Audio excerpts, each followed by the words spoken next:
meeting on the 15th and 16th of October 2015. May I call the President in Office of the Council, Mr. Nicolas Schmit. Minister, you have the floor. Vielen Dank, Herr Präsident. Mesdames et Messieurs les députés. Thank you, President. Members, the European Council that will meet tomorrow and Friday, once again, will be taking place against the backdrop of the refugee crisis, which is a challenge for each and every one of us and for the whole of the European Union. And we need to bring a common response to the table. No member state can deal with these migratory flows alone. We are well aware of this. And we've learnt the lessons in a difficult way sometimes, which means that we need to stand together, fully together as Europe. In addition, over the last few weeks, the situation has changed, taken a positive turn. The European Council has been very closely behind this since the start of the crisis. President Tusk talked about this to you last week. The European Council must decide not only on emergency measures, but must also set the political stage for the whole of migration and asylum policy. Tomorrow, the European Council will be talking about three main sections of this. Firstly, aiming to cooperate with third countries in order to predict migratory flows. Secondly, strengthen protection of external borders of the European Union, and finally respond to migratory flows into Europe and make sure that there is adequate return policy. To go into greater detail about these three strands, firstly, cooperation with third countries.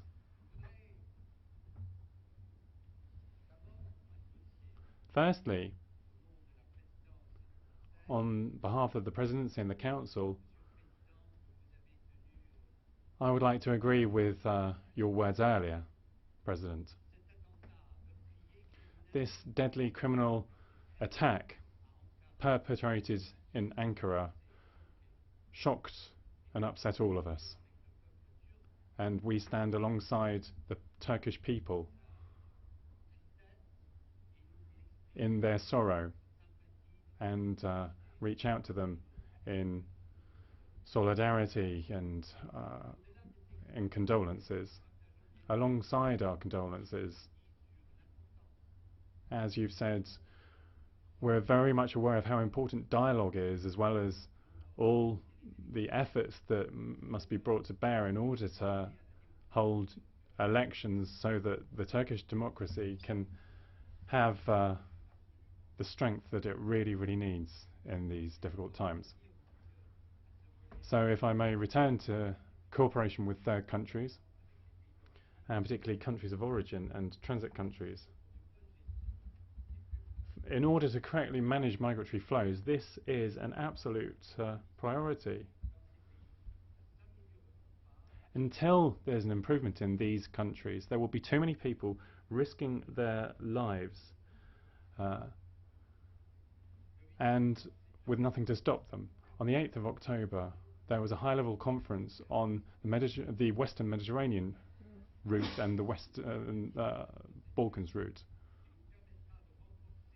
And we got underway in a process by which we will be able to strengthen cooperation with all our partners in order to better manage these migratory flows.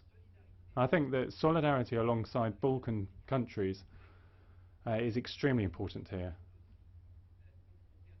These countries are also confronted with difficulties, including economic difficulties, and we need to put pressure to bear on these countries, help them and support them. The Valletta summit will take place in mid-November with African countries and aims to come out with specific measures and greater cooperation.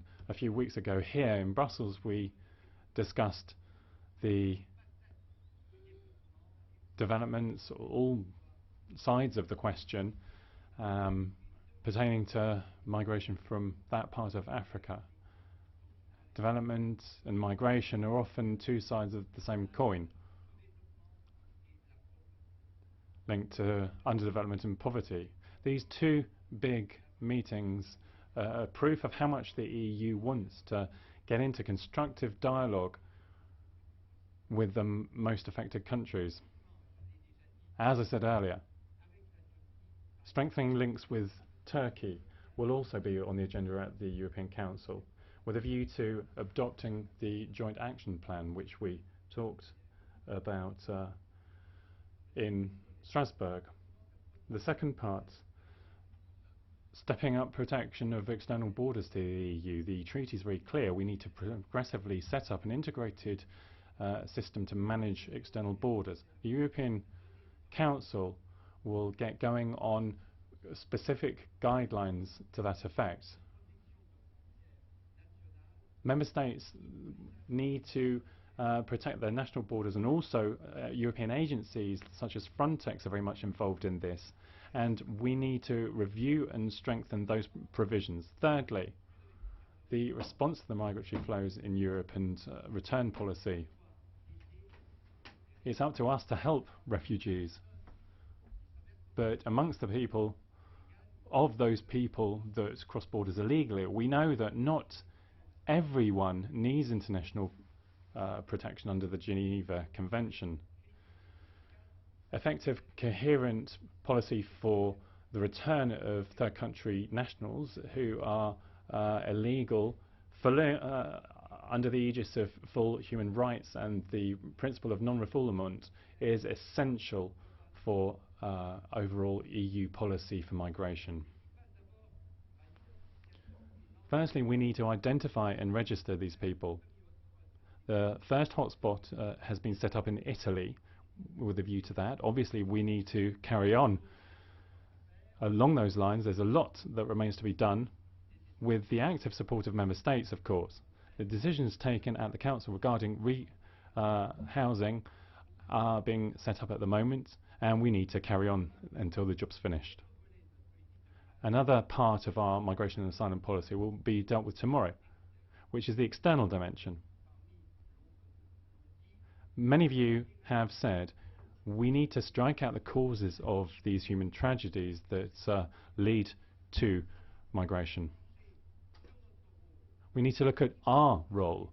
We need to actively look at our role on the international stage, and particularly regarding what's happening in Syria and Libya. And the European Council will also have those issues on its agenda. President, ladies and gentlemen, the Presidency has tried to make sure that the Council works unstintingly on the responses that need to be brought to one of the major crises that is underway. We have seen good results in the very short times that we've seen. In September, for example, I'm not going to go back over that, but there was the adoption of a decision on the basis of a Commission proposal for the relocation of 160,000 refugees. More recently, on the 8th of October, the Council adopted the conclusions on the future of return policy, giving a precise overview of the work that needs to be done. The Council also had an in-depth discussion regarding the management of external borders and adopted financial measures to allow for follow-up of policies with rapid action on the ground. Ministers of the Interior were also updated on the last decisions regarding relocation and welcomed the first relocation operation on the 9th of October. And there, Mr. Hasselborn, the Minister for Immigration, went to Italy and Greece to see the work done. Finally, once again, may I express our gratitude for the responsibility that the European Parliament has taken on migration, particularly the decisions regarding relocation. You were very quick off the ball, very much committed, and allowed for effective cooperation that was very much appreciated. The meeting will be dominated by this major challenge, And as was on the letter from Mr. Tusk, the letter of invitation, the Council will also look at the next steps in the procedure that will lead to the UK referendum, and will listen to President Hollande on preparations for COP21 in Paris, which you will be speaking about a bit later here. Finally, work on the report of the 5 presidents will be carried on in the Council under the Luxembourg presidency, and the European Council will give an update on the work done on the basis of a report drawn up by the presidency, which will be tabled by the Prime Minister, bearing in mind that deepening economic and monetary union is a priority for the presidency. Thank you very much. Vielen Dank, Herr Schmit. Thank you very much indeed, Mr. Schmit.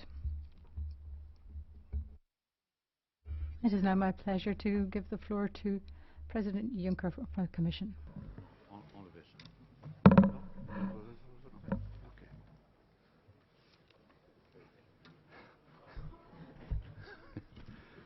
Sehr verehrter Herr Präsident, President in Office of Council, ladies and gentlemen, colleagues.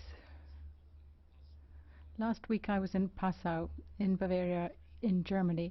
I spoke with refugees, and in particular I spoke with people who are taking care of refugees there. Some of the most striking images come from my discussions with the refugees themselves, and equally with some who on our behalf are looking after the refugees in their hour of need.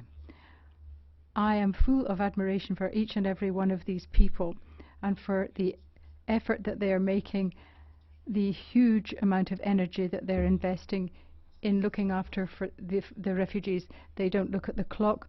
They've no idea of the difference between day and night. Many a time they're working the entire night through. So there are many entirely remarkable, ordinary people doing this on a daily basis, but equally there are many people in the police force and the force of law and order, particularly the police, who are working tirelessly, unstintingly as well. I carried out this visit with Manfred WEBER and other people from my entourage, and I think all too often we don't extend any thanks to the police for the often thankless task that they carry out, and I think it's high time we did pay tribute to them for their extremely valuable and unstinting work.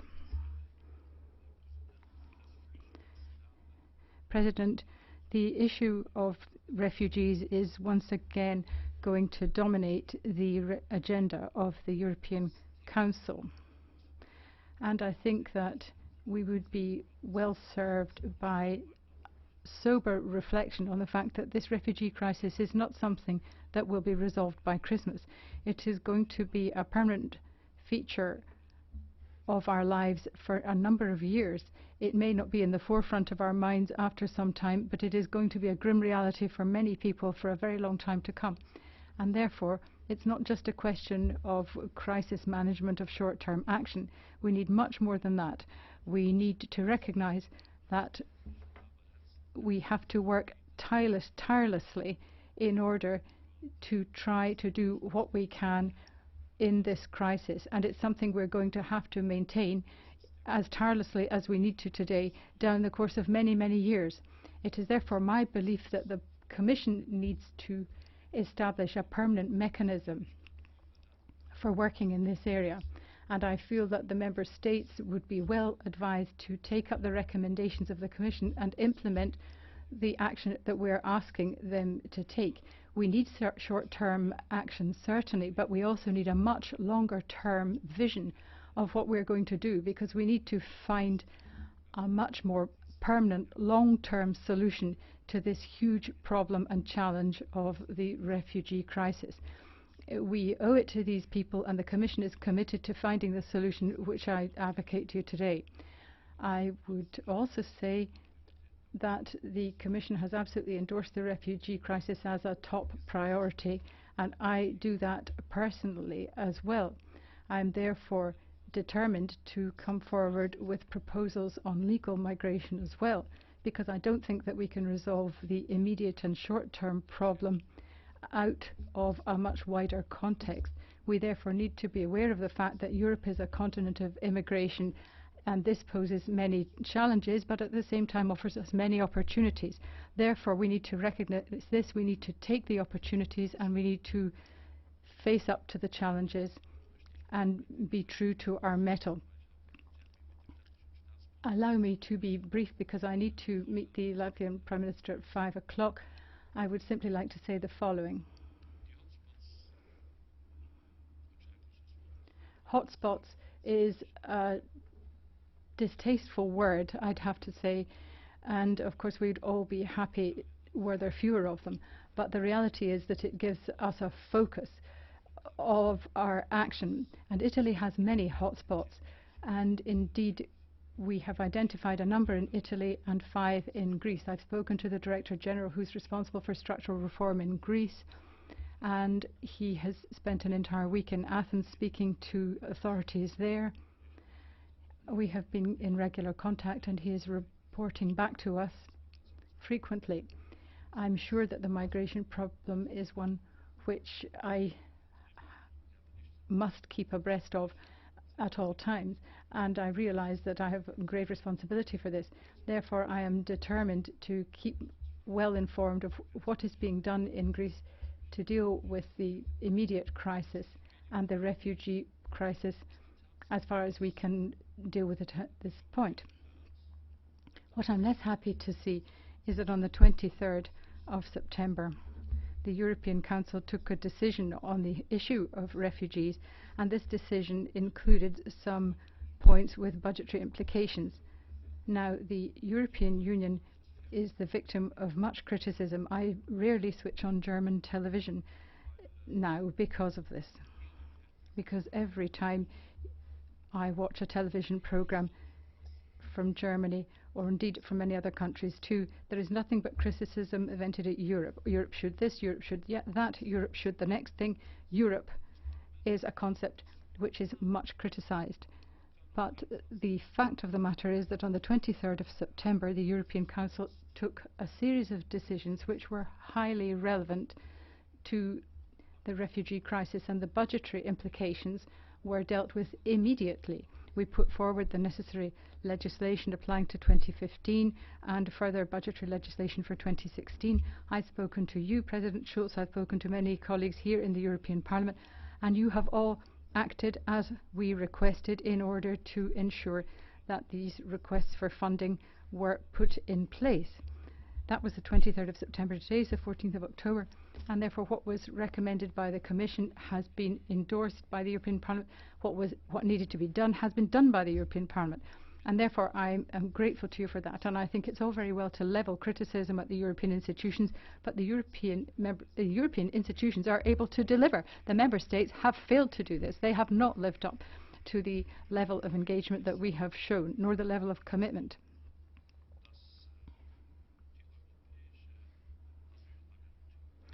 President, the Asylum Agency is going to employ 774 more staff. Up till now, we have been supplied with 81 members of staff by the Member States. Frontex has asked for 775 additional staff, and hitherto the Member States have only provided some 40 additional posts. We are in the process of relocating some 160 million refugees. Now, I do not know exactly where every individual refugee will be going, but I know that a number have already gone to Sweden, and I know that we have commitments for the vast majority of the 160,000 refugees we've undertaken to relocate. I'd like to praise the Luxembourg presidency for their tireless efforts in this area, and the decisions that have been taken, and indeed the decisions that the presidency has been working to implement, because this is a very impressive action on behalf of the presidency under a lot of pressure in a very short period of time. It is my belief that we need to go further.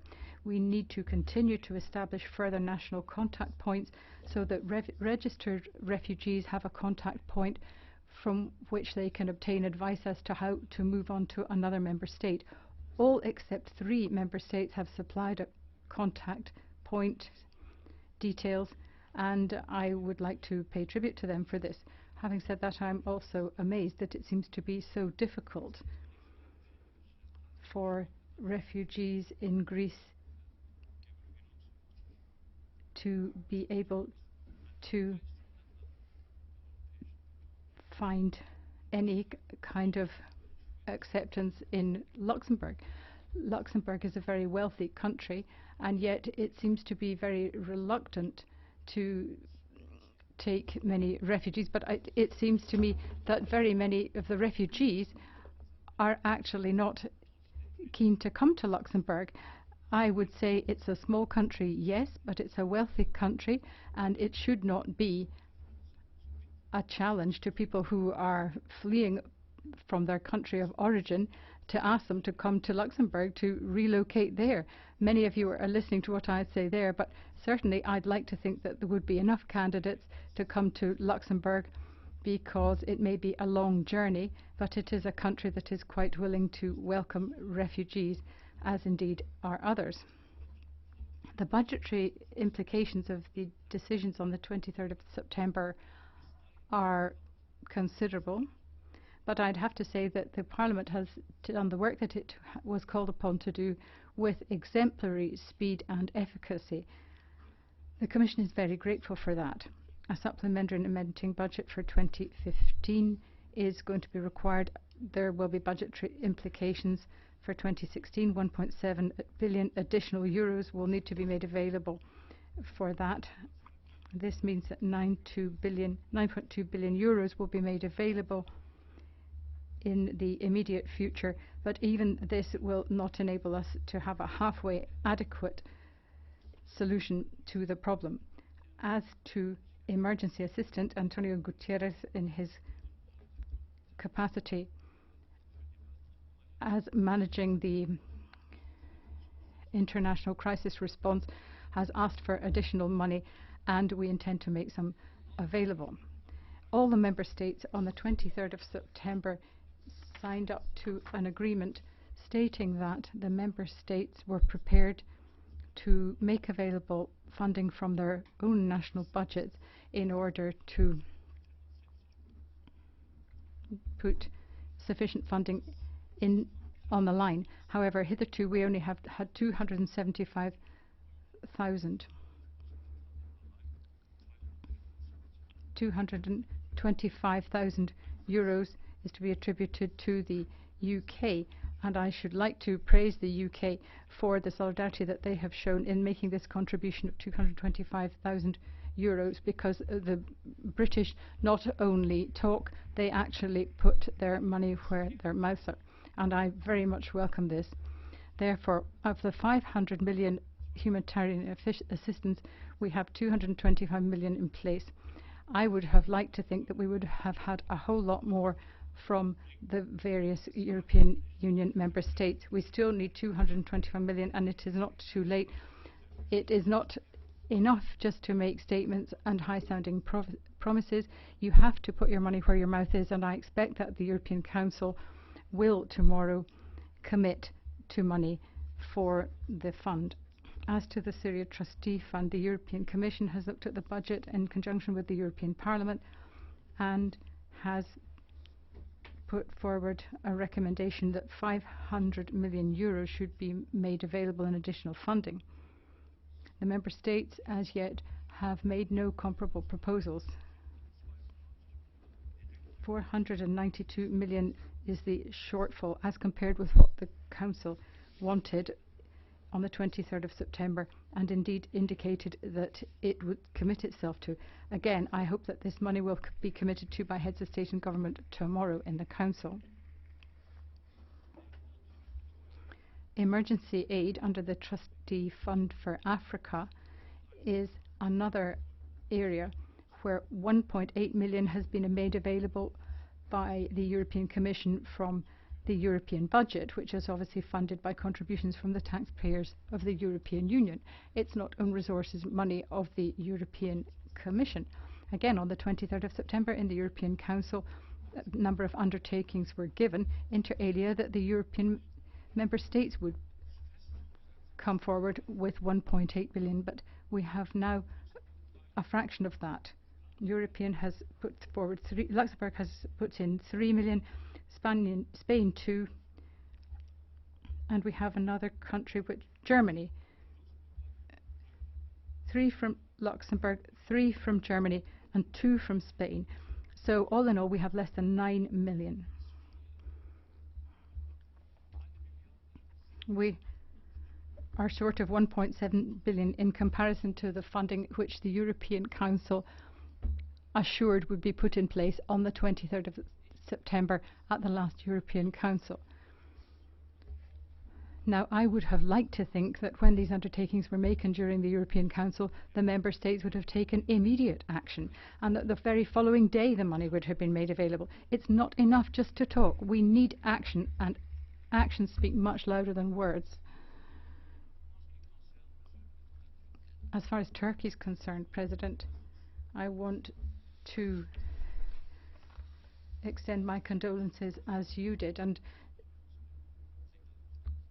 say that we have great compassion with Turkey and the people there, and we share their suffering. I've spoken with Mr. Tusk and Ms. Mogherini and Mr. Erdogan, and yourself, of course, sir, all in the course of the last week, precisely about this issue. We've had separate meetings and we've had joint meetings with the Turkish President, and we have a working meeting planned with the 3 presidents and the President of Turkey. I have to say that our meeting was quite fruitful. I'm not wishing to downplay the current problems in Turkey. They are considerable, and I would certainly add my voice to yours and join with you when you're calling for democratic reform, for freedom of the press, and for respect of the other fundamental principles which you mentioned this afternoon, and which you have indeed mentioned on many an occasion. Having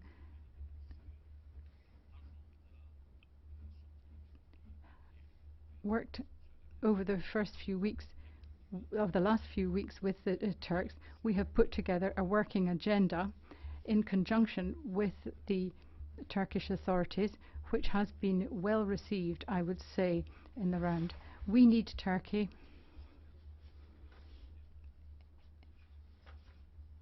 Each and every one of us is aware of the processes that are taking place in Turkey and the events that have taken place there. But we need Turkey.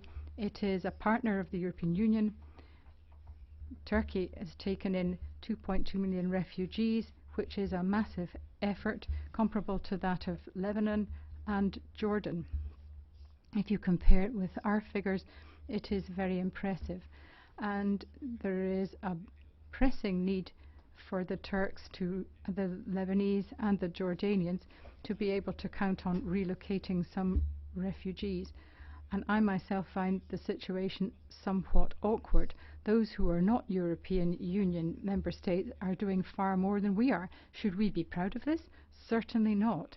But we do need to be aware of it, and it's something that I think should be very much in the forefront of our minds as we deal with this whole question of migration and as we go forward trying to resolve it. Many are the doubts, many are the hesitations, many are the questions in our minds. I'm well aware of that. Should Turkey be on the list of safe countries? Should it not be? If Turkey is not on the list of safe countries, safe third countries, then Turkey would be the only candidate country which did not figure on this list. Now, were one to believe that Turkey did not actually merit being on the list of safe third countries, then it would not belong on the list of accession countries. You can't be on one list and not on the other. You can't do two different things and operate in parallel in that way. Therefore, I think that Turkey does belong on the list of safe third countries. I also believe that we need to speed up the visa liberalization process. Vice President Timmermans and Commissioner Hahn have been to Turkey. Indeed, they set off today. And my intention is that Mr. Timmermans would have been in Turkey on Sunday, but he wasn't able to do that for understandable reasons. It was a day of national mourning, so Frans Timmermans was unable to travel on Sunday. But Johannes Hans and Frans Timmermans will be in Turkey as of today, and they will be negotiating on behalf of the Commission the details of this programme, which I've mentioned to you already, and which I will be referred to you in detail for your approval. The liberalisation of visas is one of the aspects of this programme, and I genuinely believe that we need to begin by liberalising visas for business, and then we need to apply the rules and review our progress and see how we can take this initiative further. We also, I feel, need to give an agreement in principle to opening up new chapters of negotiations in the accession talks, and therefore Turkey is an esteemed and useful partner for us, but we can't fail to recognize that it is also the entrance point for hundreds of millions of refugees coming into Europe, and therefore we need to be very well aware of all the implications of this. I've spoken to President Erdogan, and I've spoken to him inter alia about joint teams and joint initiatives for surveillance of the sea between Greece and Turkey. Turkey has expressed its agreement on this. I believe that Greece is less prepared to do this, but we need to realise that it's not relations between Greece and Turkey that's at stake here. It's relations between Turkey and the European Union and many other people, individuals and things as well. And therefore I would commend to the Greeks cooperation with the Turks on a naval basis to ensure that the access points can be properly policed and where necessary closed. Therefore, we are committed to making progress in conjunction with Turkey on all these issues too. The Council tomorrow will be deliberating on a number of additional issues. The 5 Presidents' report will be on the agenda. I'm not going to comment on that in any further detail at this point. When I report back to you after the Council, I will include it. Visit, that means a working lunch with the British Prime Minister in order to discuss the relations, as our British friends are saying, between Britain and the European Union. I'm repeating here what I'm saying since March 2014. We want, the Commission wants a fair deal with Britain. And we are working in that direction. I cannot give details, but our negotiation teams are in close contact for weeks now. I can't say that huge progress has been achieved. I can't say that nothing has been achieved. But to tango, it takes two.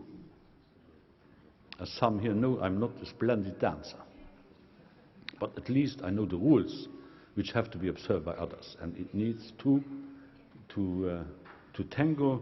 And so we have to dance, and our British friends have to dance. But to make it sure, I am 150% in favor of having Britain as a constructive member state of the European Union. We need Britain.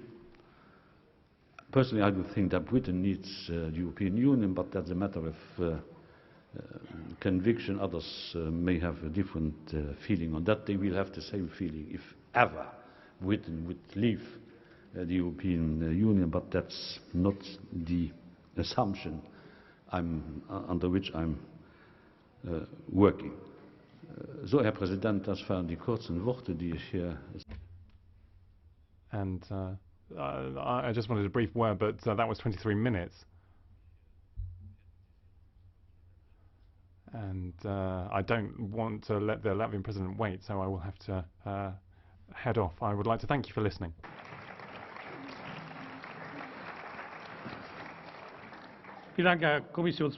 Thank you very much, President of the Commission. For the EPP, we now have head of the group, Mr. Weber. President of the Commission, the EP, MEPs, colleagues. Firstly, it's good to see that we further work on the 5 Presidents' report. get into greater depth about this. And then the points that we heard about the UK, we're pleased to hear as well. In the EPP, we want a fair deal too, so to that expect. Have great fun dancing, President, but the main issue today is migration that we've been dealing with for the last few weeks. And citizens, when the citizens of the EU, when they turn to us, they're looking at European policy, where it's going in terms of the challenges, and that's very important. Solidarity is the main thing here. Now, if we're dealing with Libya, Lebanon, and so on, we need to deal with Europe as well. We need to be able to practice solidarity here in terms of burden sharing. Colleagues, as the President of the EP talks about, it's not just a question of choosing the country where people end up in, but it is also a question of solidarity here. And then secondly, external borders need to be safe. For my group, it's very important here, and there's always this issue of the council. We think the council needs to be more generous here in terms of stepping up coastal protection, as well as a true agency for external borders, because we need big steps here. And the third principle here, and this is important for my group as well, is return. It's a difficult issue, but it is part of the whole thing.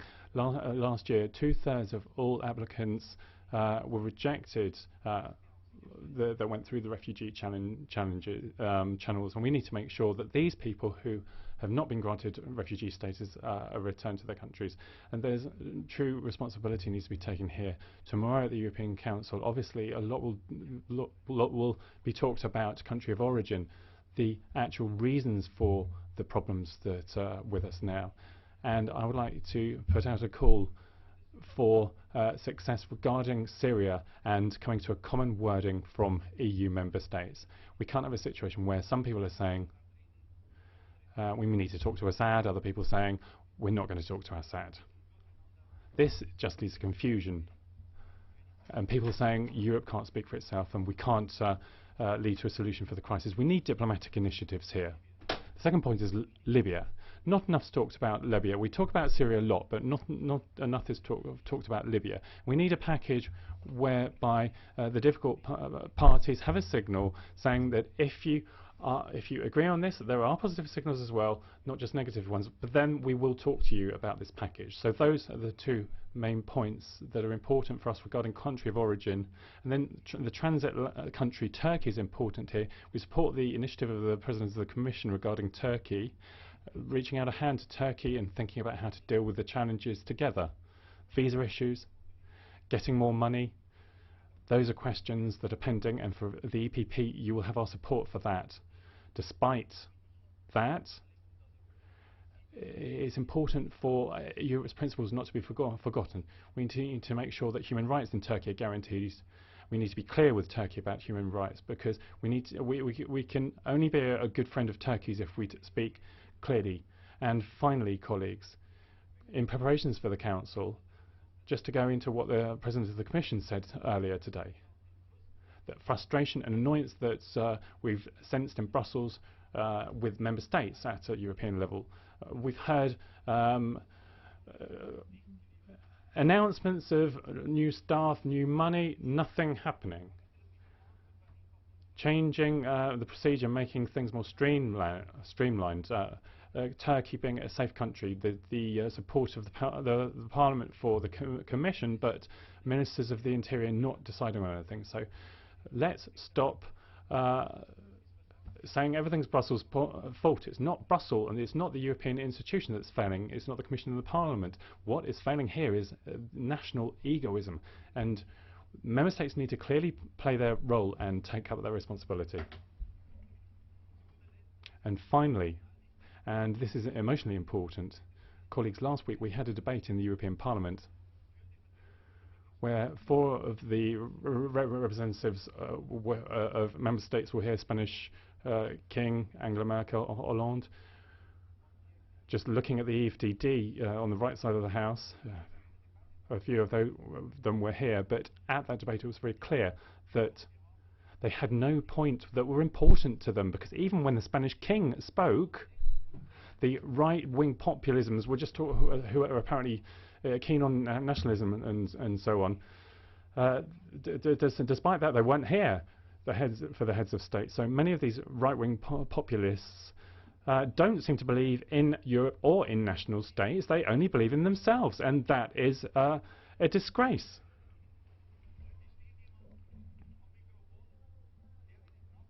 There's someone taking the microphone in national dress here today, because Oktoberfest in Brussels is on, and I am proud to be a Bavarian. I'm proud of being a German MEP, proud of my home, and I am a convinced European. And I believe that we can do things together. We can deal with migration together, and we don't want to be split by right-wing populists.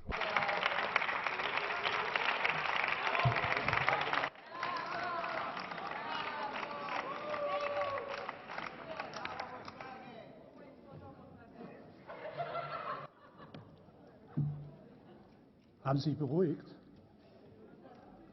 Is that settled you? Wenn Sie sich nicht beruhigt haben, dann... Well, if you haven't calmed down, then you can go outside and calm down and come back, because this isn't the time to talk. We're in the Parliament, and you can't just shout, otherwise I'll come in.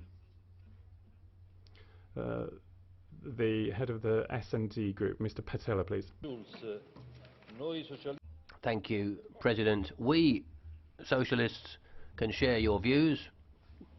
Can you hear me?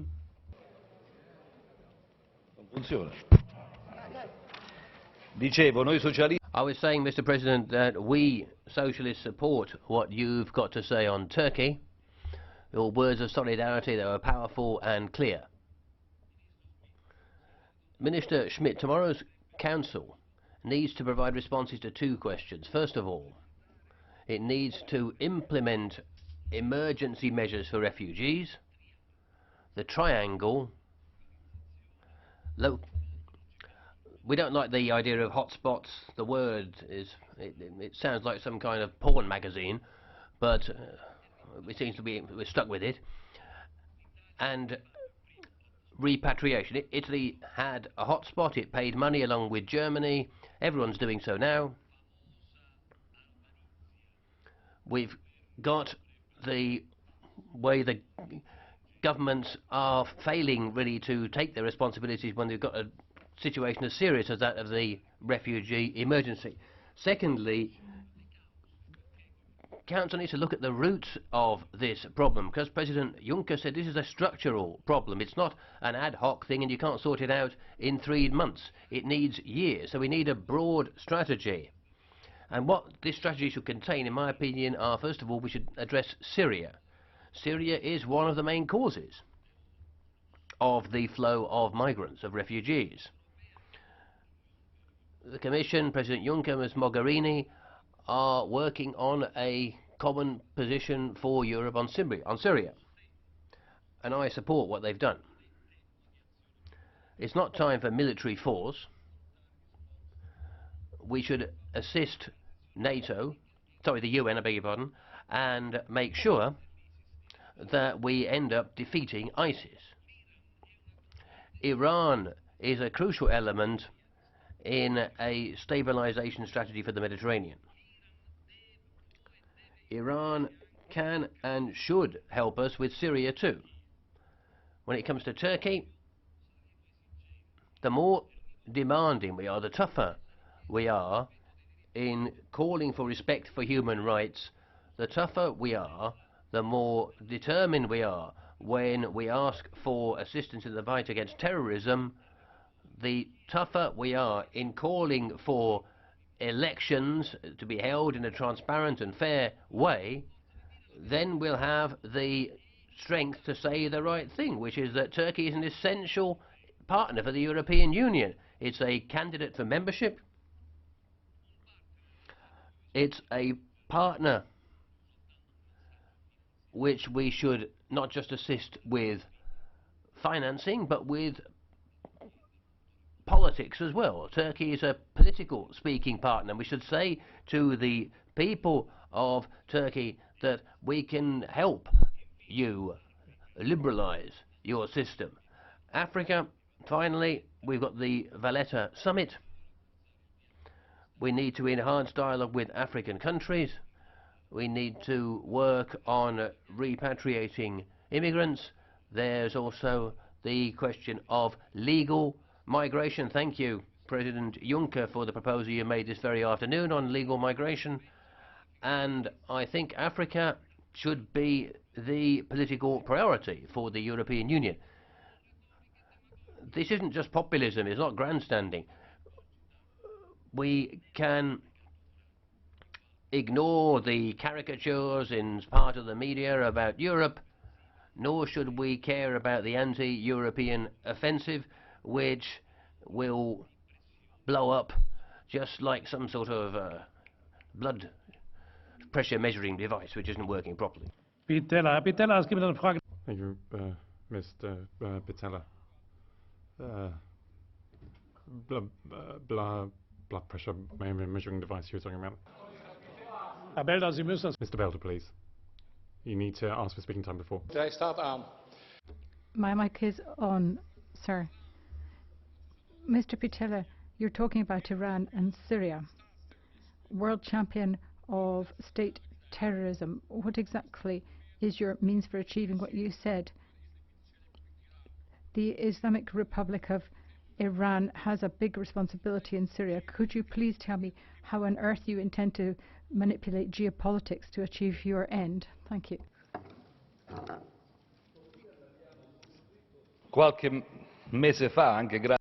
A few months ago, thanks to the important role of Federica Mogherini, a significant agreement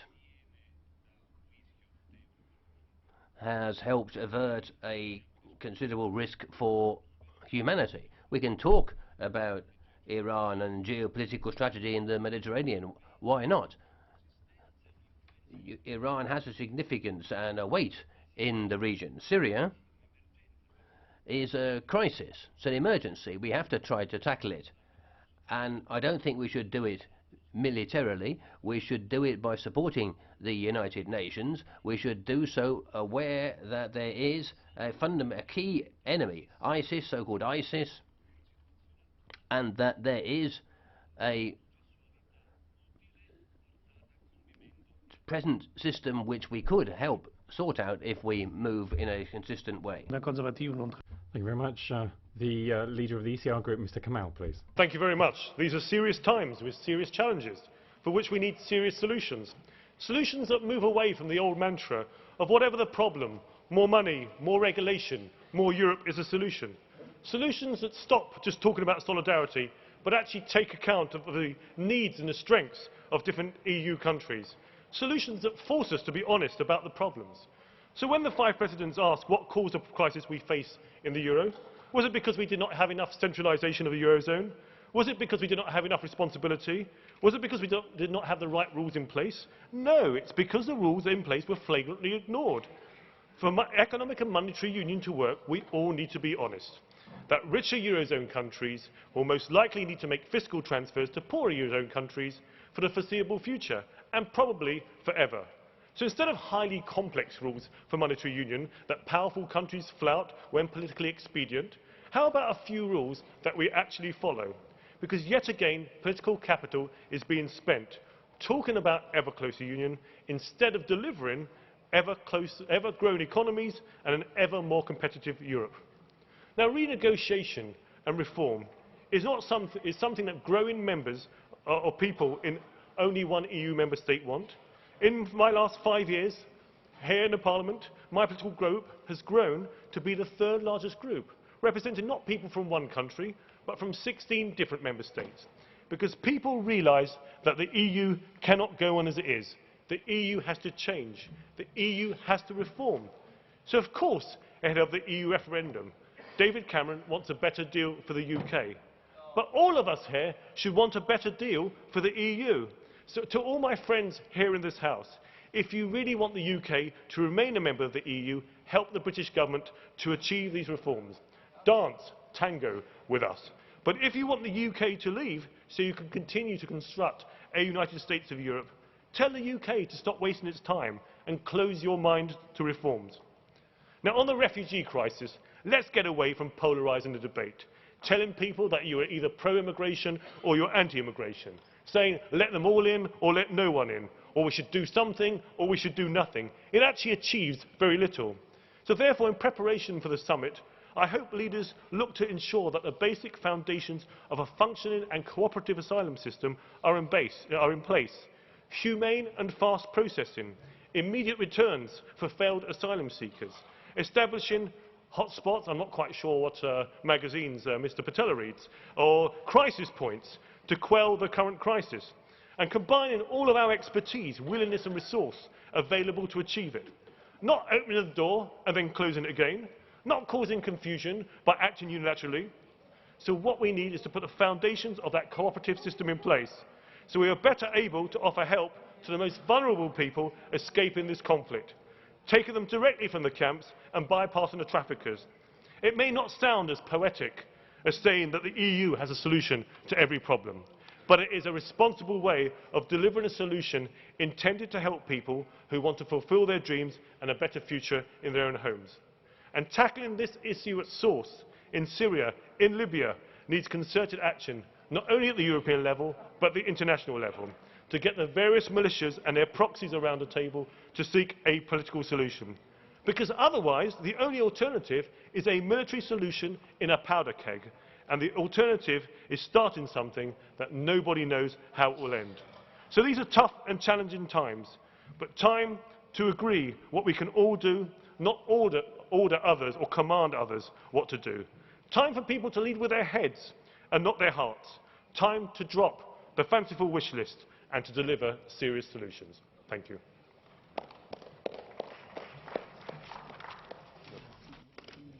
Okay. Herr Kollege Kamall, wir haben eine ganz...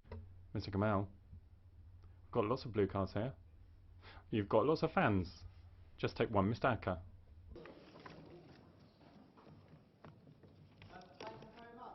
Commiserations to Mr. Kamall on losing out of the Conservative nomination for the London Mayor.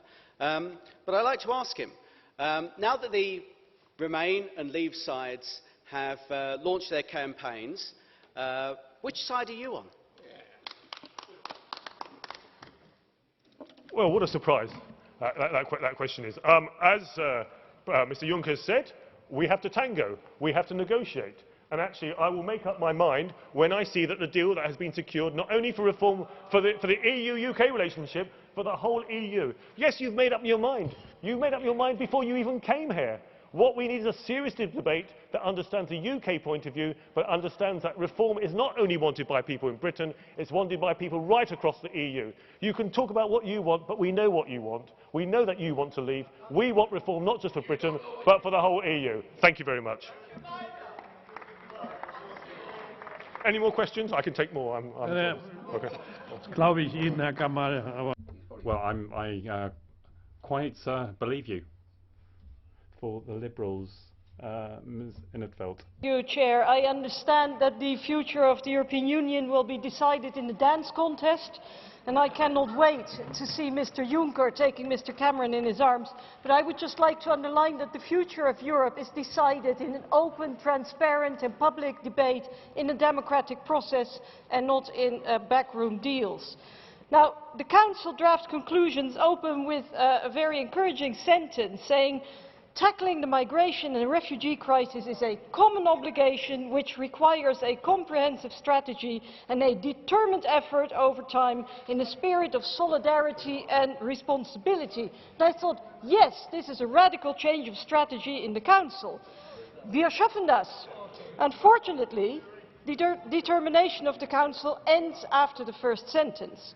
Now, the decision on the under 160,000 was already inadequate and everybody knew it, and many more people will come our way. But the Member States haven't even properly delivered on their previous pledges, never mind for additional refugees. And the only response of the Council seems to be, let's keep our eyes closed, so maybe the problem will go away. But citizens are concerned, not just members of Parliament. Freudenfeld. I see the Remain or Leave campaign has already started in this room. Ja, aber nicht erst, nicht erst seit heute, Frau Infeld. We don't have time for that today. But citizens' presidency of the Council, I can see you're on the phone to a citizen right now, they're concerned. They see the images of large numbers of refugees coming this way. They also see refugee centers being established in their neighborhoods, and they are anxious. But the majority of European citizens, I'm convinced, they want to welcome refugees and they want Europe to show solidarity. But they also want to know that Europe is able to cope with this situation. They want to see leadership. But instead, the government leaders, they are dithering and hesitating and ducking the issue and coming up with half-hearted and inadequate solutions. And how can you expect citizens to be confident that Europe can handle the situation if government leaders themselves do not show that they are up to the job? Now, Commission and Parliament have put forward proposals repeatedly for a comprehensive strategy, but the Council is silent or on the phone. But we urgently need a comprehensive policy here that includes legal avenues for migration, a real EU asylum policy with a permanent distribution key, and a real EU border control system. Now, on the talks with Turkey, I think that is very welcome and it's essential. But I wonder, Commission and Council, or Council in particular, are making promises about financial support without actually specifying where the money will come from. Now, earlier promises of funds, as Mr. Juncker just set out, have not been delivered upon. So how can you promise more money to a country if you haven't even delivered on your earlier promises? And it's very clear that the current financial framework does not allow for this kind of exercises. And besides, I would like to echo the words of other speakers who ask themselves, how can we be sure that the human rights of refugees will be guaranteed in Turkey? Now, the Council proposals, or the Council draft conclusions also mention the aim of developing safe and sustainable reception capacities in the affected regions and providing lasting prospects for refugees. I was a little bit mystified by that, because I wonder what lasting prospects means exactly when you're in a refugee camp. And I hope, for your sake, that refugees have the same notion of lasting prospect. Now, reception in the region and cooperation with third countries mainly means outsourcing our problems. And I think it's a bit bitter that we are on one day applauding the Nobel Prize laureate Tunisia, the Peace Prize laureate, and at the same time we expect them to solve our problems and receive the people we turn away. Finally, President, yes, but I was interrupted, Chair. This is my last sentence. The draft conclusions do not remotely constitute an answer to the current situation. So ALDE expects you to go back and do your homework and come up with a realistic and comprehensive strategy so we can truly say to European citizens, wir schaffen das. Thank you. Frau Infeld, da gibt es eine Frage. Well, there's a question from Ms. Grappini to you. Please go ahead.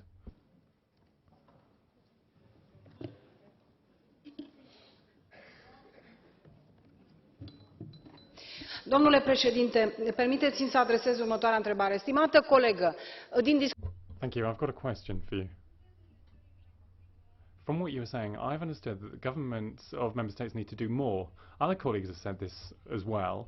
Now, my question is, don't you think that governments and citizens need to know very clearly what the EU intends to do based on the causes of migration right up to security of external borders of the EU? Möchten Sie antworten? Would you like to take that answer, please? I'm not really sure I understand the question correctly, but I think there are comprehensive plans on the table. The European Parliament has expressed itself repeatedly. The Commission has expressed itself repeatedly. So I don't think that we don't have an answer. Now it's all up to delivering, and therefore for that we rely on the Council, on the Member States. It cannot be done only by Commission and Parliament, and that is why we make this appeal to the Council and the Member States. Vielen Dank. Das Wort. Thank you very much. GUE NGL, Mr. Le GUEREK, please. Monsieur le Président. Thank you, Chair. Colleagues, Europe, as Minister Schmit said, needs to show solidarity, but can't take a short-term view on the challenges linked to migration and the right to asylum. This may well become a long-running phenomenon that we need to be bolder about, given that this is a shared planet that we live on, and refugees are human beings that have to leave where they come from because of poverty, war, and the scourge of terrorism. We need to stand up to this human emergency.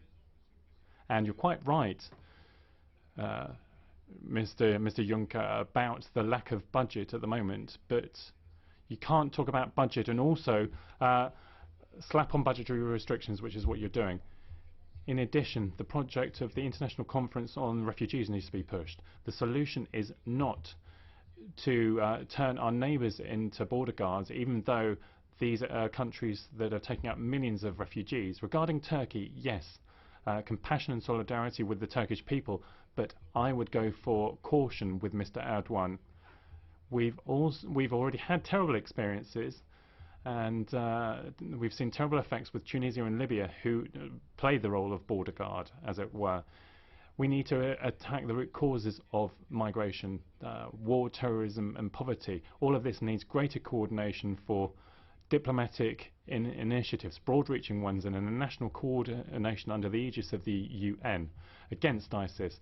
And that means we need to stop robbing and exploiting Africa, stopping these free trade agreements which destroy African agriculture and services, fight against fraud and tax evasion, which reaches the tune of 50 billion euros a year for Africa, which is exactly the sum that would allow Africans to meet their needs in infrastructure and services.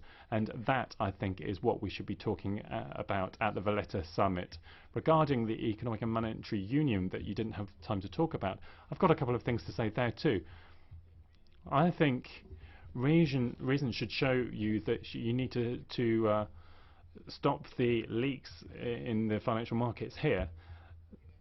And there's a very dangerous idea we have in terms of finances being whittled away, and the downward pressure on salaries with on the behalf of the competitiveness authorities. We should listen to the Nobel Prize winner for economics, who talks about putting up salaries and putting up social minimum assistance and investing for countries to come, investing in the environment, the digital economy and human resources, education, social responsibility and protection.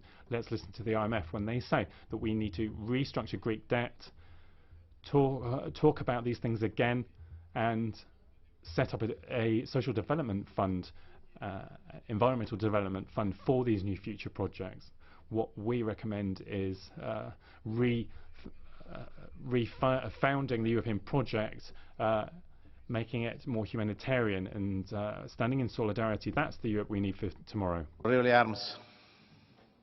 Ms. Harms. Ja, sehr geehrte Herren President, colleagues, ladies and gentlemen, I am delighted to hear Mr. Juncker talking about the need for us to keep talking about a problem that we've been dealing with for some very considerable time. This is what we heard from Ms. Merkel and Mr. Hollande in Strasbourg recently. And I think that this long-term awareness of the significance and scale of the problem is significant, but I also think that we have to guard against thinking that this therefore presupposes certain measures being taken in the European Union, and that then there will be plenty of time in the future to deal with the rest of the fallout. I think you're quite right, Mr. Juncker. It's an absolute scandal that the member states haven't stepped up to the plate even to fund the emergency programs for Africa and for Syria and for supporting the World Food Programme of the UN. Not even these commitments from one summit to the next have they actually funded and implemented. Now, if they intend to continue like this, I have absolutely no idea how we can have any faith in the negotiating abilities of the European Union. For the rest, on behalf of my group, I would say that we've never actually been against dialogue if dialogue might actually lead to peace or to promoting a ceasefire or some positive development of this sort. To those who say we have to have dialogue with Assad and we have to have a dialogue with Putin, well, this sounds very trite. You can't just say that without having an objective in mind as to the content of the dialogue. I also think that unity against ISIS is one thing, but that is not going to be enough in and of itself to come up with a long-term plan for the region, which is so riddled with problems and where we are so at a loss as to what to do. The challenge of the refugee issue is massive. It's at the center of everybody's concerns. We, I think, have all recognized that the Dublin Convention has failed. The Federal Republic's Chancellor was the first to observe that, and I think she's quite right to do so. And I think the implication thereof is that we have to follow her recommendations very rapidly. And we need not just better management at the so-called hotspots, but we need to ensure that we have much greater solidarity shown throughout the European Union, so that we actually relocate the refugees who come to Europe throughout the European Union. Now, this is not a challenge for this year and next year. This is a challenge on which decisions have to be taken now, action has to be taken now, and there has to be a long-term vision. As to the recognition of third countries, this is a problematic question. I think we need to have clear priorities in this situation. And I would say to you, Commissioner Juncker, to come back to what you said in your State of the Union address, that you need to focus on this intensively and you need to achieve results. What does the right to asylum actually mean? What is this, the meaning of this guarantee? What is it worth? The Europeans need to be clear about this. The recognition of Turkey as a safe third country is part of this wider issue, and I think to some extent it would be a recognition of the policies pursued by Erdogan. And the thing is that that is not acceptable, because he's led his country further away from democracy, if ever, than it was before. He's trampled democracy and human rights underfoot, and I think we've missed an opportunity to speak clear language with him. I know the Chancellor is going to go there, and I know that she's every intention of having dialogue with him, and the dialogue will extend way beyond the topic of refugees into a lot of other issues too, as to the further development of Turkey. But my sincere wish would be that if Europeans are going to engage in dialogue in Turkey, it's not just with President Erdogan, who does not speak for Turkey as a whole, responsible as he is for, to a great extent, of what's going on there. I'd like people to engage with the families and the people of Turkey and the people who were victims of this terrible, terrible attack at the weekend. Thank you for your attention. Mrs. Arms, there is a blue... Mrs. Arms? Yeah. There is a blue card for you. Do you want to answer? No problem. Okay. Mr. Christoforou, you have the floor. Επειδή διαρκώς η συζήτηση στρέφεται στο να κάνουμε αυτοκριτική. We need, as you say, to have self-criticism in Europe when it comes to refugees. But the Commission, the Parliament, the Council are struggling with the question of refugees. But what about other countries? Russia, Arab countries, the USA also have some responsibility to, and they're not doing anything. They don't seem to care about the situation. And also, today, in the light of history, Turkey is now regarded as a partner with whom we can work. I don't see that. Do you?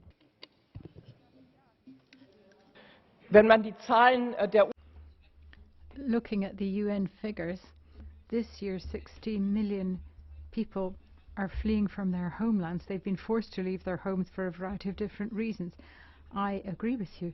There are a large number of countries the world over who could be showing greater responsibility for this.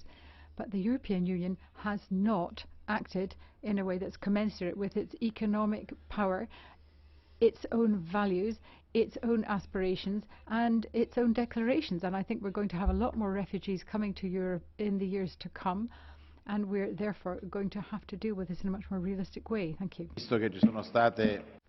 Given that there have been more than one blue card, since we're running late, I can only provide one blue card per speaker, so I now move to Mr. Borrelli. Thank you, Mr. President. Given that Mr. Weber doesn't like right-wing populism, I'll try to confuse him with, even more than you normally confuse, with a left-wing populist discourse. Because after days of phony emotion from crisis management which swings between incompetent and ill-tempered, Europe's now revealing its strategy, letting a handful of people and showing flexibility to the majority, even using force, simply because for this kind of model of Europe, these people don't even have the right to exist unless they stay at home. The fact is that they're going to come anyway, because Europe is always slow when it comes to understanding world dynamics. And so now it wants to reject and expel them now. And it knows no one knows, what the rules of engagement are for the police forces who are going to be employed on this new front. This Europe is paying Turkey because it's got 2 million refugees on its territory, and we're told thanks to Europe they've got access to health, education and jobs. It's paying the countries that refugees have fled from to come to Europe, to force those countries to take the refugees back, even though they know that this way they're going to swell the ranks of jihadist fighters. This Europe really doesn't exist in this chaos. Either it works through proxy, like the USA, or it suffers from the actions of others, like Russia. It could, but it's not, confiscating Assad's assets and using that money to help Syrian refugees. It could, but it's not, regulate trade in weapons components. It could, but it's not, set up a European army that's a credible deterrent when it comes to war. And that brings me on to the summit to be held tomorrow. The stakes are high, and not just when it comes to immigration. Those who, from a position of economic supremacy, try to impose restricted leadership and governance schemes based on different degrees of integration is taking on a huge responsibility of breaking Europe apart. If we live by the principle it's better to get there first than for all of us to get there together, that will spell the end of one of the most positive aspects of Europe. We believe in a Europe that measures itself against the needs of human beings. And we believe that those who show themselves blind to the signs of the times today aren't the right people to lead us into the future. Thank you. Onorevole de GRAAFF. Mr. de GRAAFF. Thank you.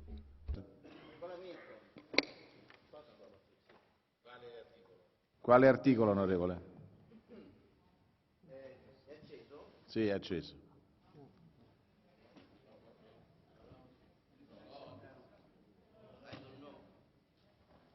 Ah, ok. Scusi Presidente, gli articoli...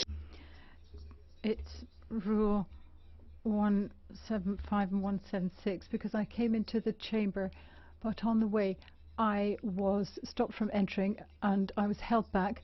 I was in receipt of information from Mr. Schulz, who has written to me that I'm supposed to be prevented from entering the chamber for 10 days as a sanction. It's a pity that he's left. I need to take advice on this. And I think that it is necessary for him to explain why I am sanctioned in this way. I've read the list. Some of the assertions, grounds for sanction, are not right. In Rule 167, the member concerned can, within 2 weeks, appeal to the Bureau for reconsideration of the case. The problem is that I have been given the letter, I have returned it. The services wanted to keep me out, but I know that they're just carrying out orders. But I was supposed not to enter the chamber to participate in a debate, according to Mr. Schulz. Now, this is shameful, because this is meant to be the home of democracy. Here we are talking about Turkey and all kinds of other issues that are highly relevant to democracy. But this is not democracy. And this is just because I criticized Ms. Merkel and Germany. That's why. And just because I criticized Volkswagen. That's why. Mr. Buonanno, you've spoken on the basis of the rules, the point of order. Political considerations, the political points are not relevant to a point of order. A point of order is a separate issue. A measure has been taken in regard of yourself. I think it takes effect from Monday next week. Excuse me, Mr. Buonanno, well, why was I prevented from entering if it takes effect from Monday? Why was I prevented from entering? Mr. Buonanno, you've had your say. Be quiet. Mr. de GRAAFF now has the floor. Thank you, President. Mr. de Weber was talking about populism. Now, I would say vox populi voxiorum, and I am proud to speak on behalf of the people. President, the forthcoming council is going to talk about the migration crisis.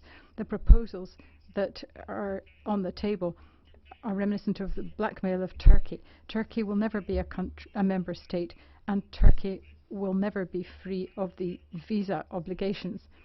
Mr. Erdogan was met by a number of Turks last week in Strasbourg and feted as a hero, but it's clear that the loyalty of the Europeans lies with the Sultan of Ankara and those who have actually bombed Jews and Christians and the people of Ankara. This is a country that can't be trusted.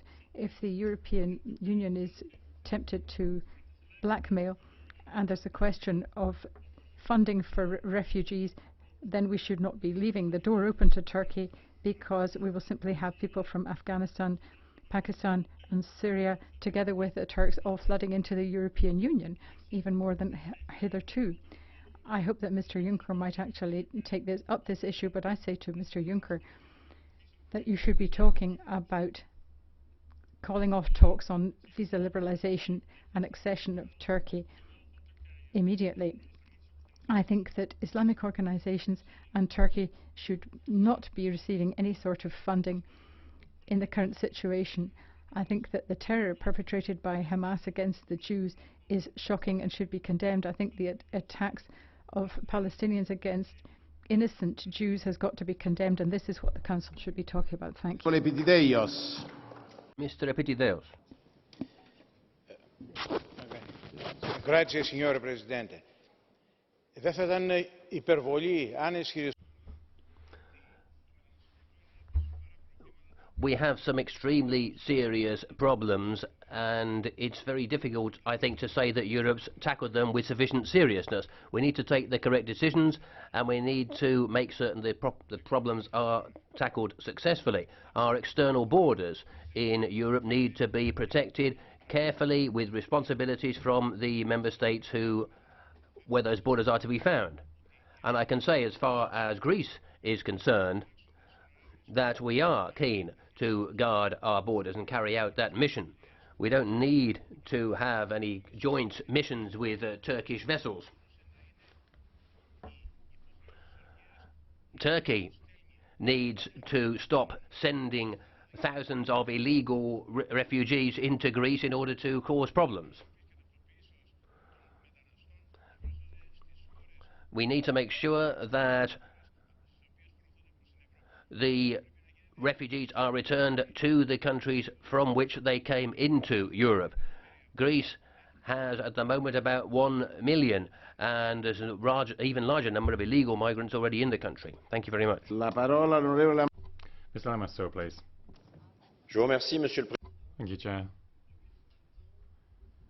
Since the spring, the European Council has met 4 times, will have met 4 times regarding the European refugee crisis.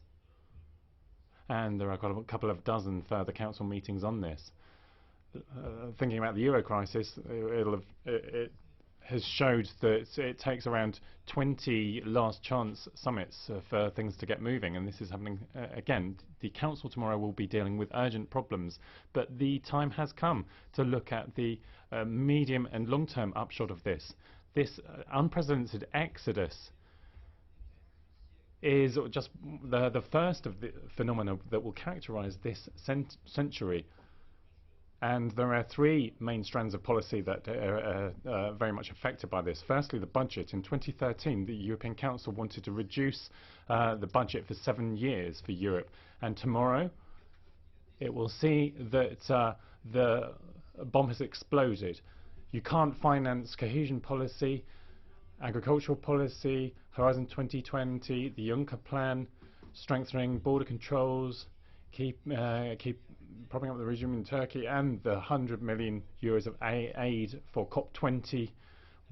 That you can't do all of that. And then foreign policy, The refugee crisis needs to go right to the top of the policy there. And Mr. Juncker talks about Turkey. Finally, cooperation and development policy.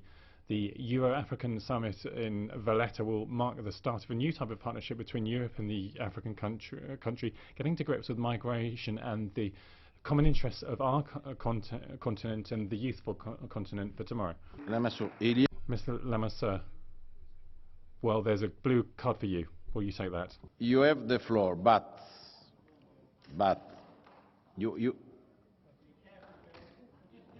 the blue card is only for a question. Your blue card is before the start of Mr. Lamassoure. Please, which is your question? I think you'll be pleased with my question, sir.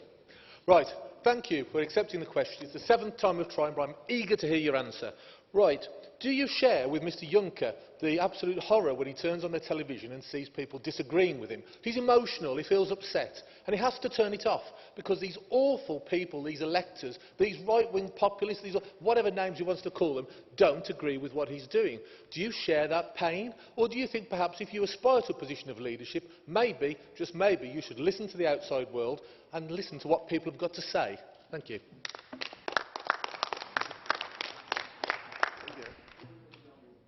Well, there's a majority of members and Mr. Juncker here today, and I am struck by the fact that voters want to see this problem dealt with humanity and realism. Honorable Rodriguez. Ms. Rodriguez. Yes, of course, refugees crisis is and should remain our central and top priority. Nevertheless, I believe that completing the Economic and Monetary Union must remain a central priority. We need to address these increasing external pressures, but we also need to cope with very high tensions inside the Eurozone. We need to restore convergence in the Eurozone. That's why we need to have a new European semester with a proper coordination of economic policies, not only to rebalance the budget, but to foster growth and jobs. Of course, we need reforms, but we need investments in large scale, counting on a fiscal capacity. And we need to avoid what is happening now on the ground, is that member states are just competing by downgrading their social standards. So our expectation is really to have this roadmap to complete the Economic and Monetary Union with a proper social dimension. Rodriguez, there is a blue card for you. Do you want to answer? Mr. AKER, you are very active today. This is the second blue card. You have the floor. Very much. The lady mentioned completing economic and monetary union, and last week the President of France said the choice for the British people was full integration or leave. Is her view that if Britain stays in the European Union, there will be the adoption of the euro, there will be the integration with Schengen, and there will be full union into the forthcoming European superstate? Well, many thanks for your question. I must tell you that you have perhaps misunderstood President Hollande. And let me tell you that I belong to his club when he's saying that he's fully supporting the Britain membership of the European Union. And we need to have Britain in the European Union, but we also need to make sure that the Eurozone will be able to deal with these specific problems. And frankly, I think it is possible to find solutions for both issues. Honorable Lucke. Mr. Lucke.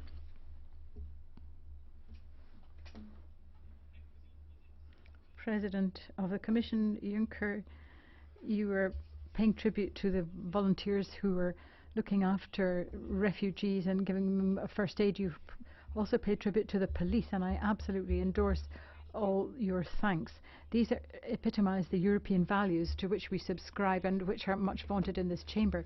But European values also rest on recognising law and the rule of law. And if you're switching the TV off because you don't want to hear the criticisms directed at the EU, then that in itself is actually a breach of European law. European law is breached when the Dublin Treaty is trampled underfoot, when the euro is not run properly. Mr.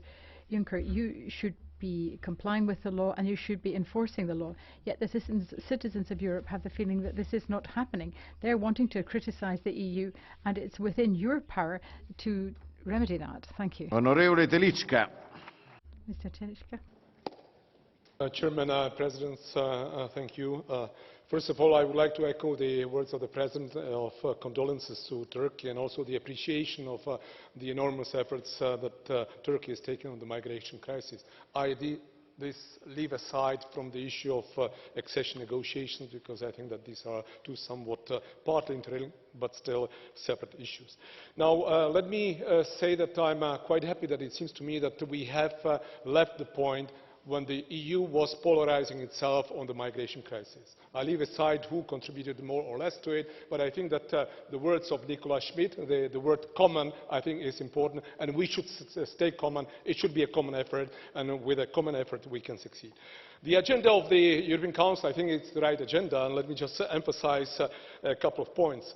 I'm sure that we will comply with the principles and values of humanity, for sure, but I think that the Valletta summit will have to address in an efficient way also the return and the readmission policy of the European Union. That is why I welcome those words. This is the expectation of the citizens, and also breaking up the networks of the criminals, which of course have to be sufficiently addressed as well. Prevention of illegal migration too. Final two very brief remarks. Frontex, I understand that we want to enhance the mandate. I would just underline this is not sufficient. We really need to significantly transform the agency Frontex to something that will have competencies, will have people, will have a unified, let's say, command, so to say, and will be able to address the task. And the final remark, President Juncker, is on the packages that we are to get. The one on the protection of border, the one on economic migration, and the third one. Let's make it one package at the same time so that we can really deliver in a very complex, comprehensive way. My apologies, Chair. Mr. Telička, there is a blue card for you. Do you want to answer? Mr. UJHELYI. Thank you, Mr. President. The European Union's institutions are now fighting hard, working hard to try to resolve the migration crisis. And this makes me think about a lot about the underground procedures, forces in the background.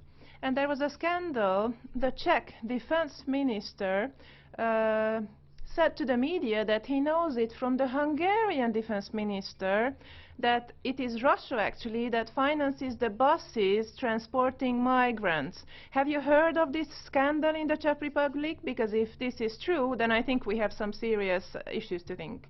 Has it? I'll be very brief, and also I apologize that I will have to leave immediately afterwards for a meeting with the Prime Minister of the Czech Republic. Very briefly, I can't assess the scandal and whether I've heard of it. Yes, I've heard the Czech Minister of Defense, Martin Stropnický, basically quoting the Hungarian Minister of Defense, his counterpart. Now, I don't know whether one should speak of a scandal, but as I know Martin Stropnický, he usually is very much on the cautious line, so I have no reason to disbelieve his statement, but I haven't spoken to him in the last few days. Sorry. Presidente Papadimoulis. Mr. Papadimoulis. You correctly said, Mr. President of the Commission, that this is something that's going to last for years. And you mentioned the importance of what's being done in Greece, where bread is being distributed free to refugees. But all of these actions can't hide the fact that the European Union is doing everything too little, too late. And Council isn't even in the chamber at the moment. But Council needs to implement the decisions it already took on the 26th of February. Because the lack of any lead is leading to racist type actions like those carried out by Mr. Orban in Hungary.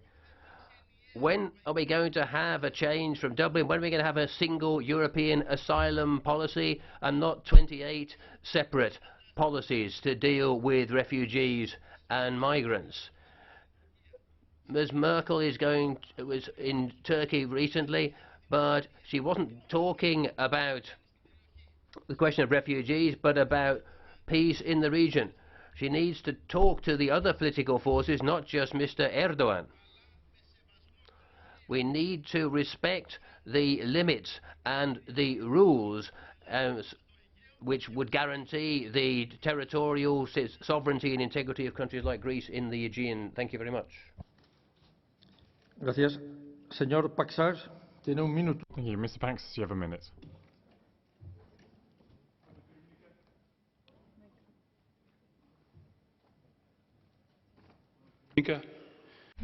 Thank you, President.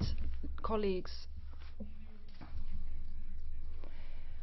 I don't think it is acceptable that in discourses and speeches we hear urges for the member states to give in their sovereignty and come up with the federal states of Europe.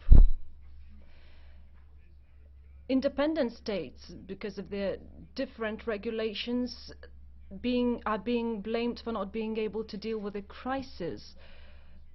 And the federal union would be the only possibility to deal with the miseries of today. This is a naive thinking, and we can't deny the right of the state to be independent and sovereign. I find it quite strange to hear that in the agenda of the European Summit we see the discussion on the British referendum. This is a process that is legal and completely democratic. And can the President of the Council deny this democracy from the state, from an independent state? It sounds like a treaty of sovereign states, and no one has been has got a right to review this treaty so far. Señor Wilimsky. Mr. Wilimsky, please. Danke, Herr Präsident. Thank you very much, Chair. Well, I've got a couple of points to put to Mr. Weber from the EPP, who's not here at the moment, but it's terrible how he talks about right-wing populists, because those are the people that represent the voice of the people, and they have more of a role because of that.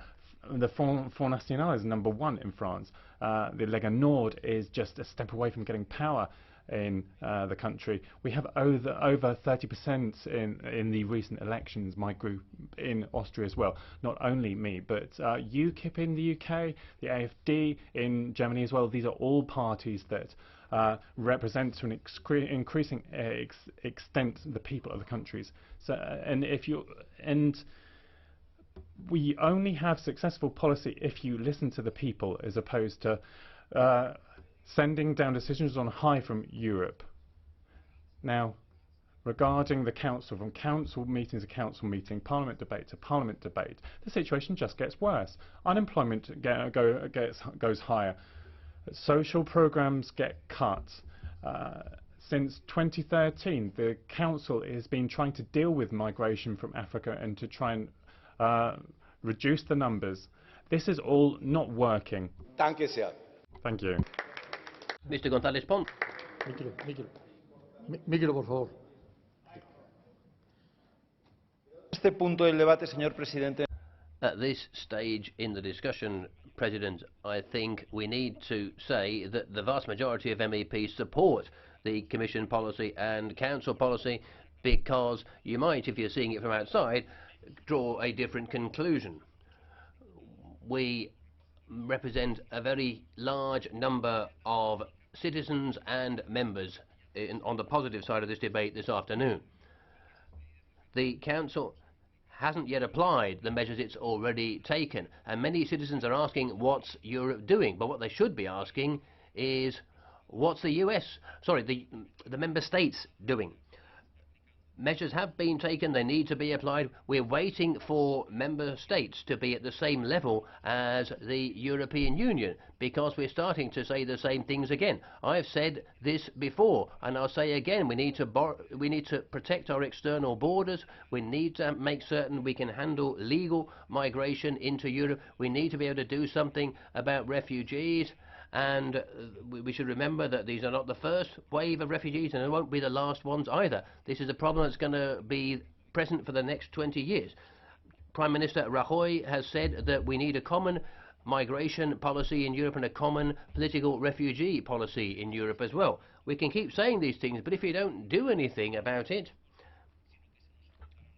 then we'll just run out of things to say. But winter is coming, and don't fool yourselves, members of the Council. Just because the refugee flow might have dried up in the winter doesn't mean that the crisis is over. Let's be human, let's be democratic, and let's be decent about this. Thank you. Mr. Gonzalez Pons, you got a call from Mr. Jurek. Do you take the blue card? Please go ahead, Mr. Jurek.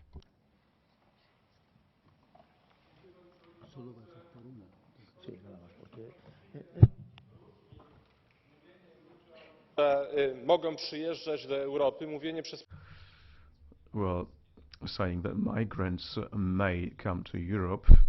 We have also organized crime encouraging people to migrate illegally to Europe.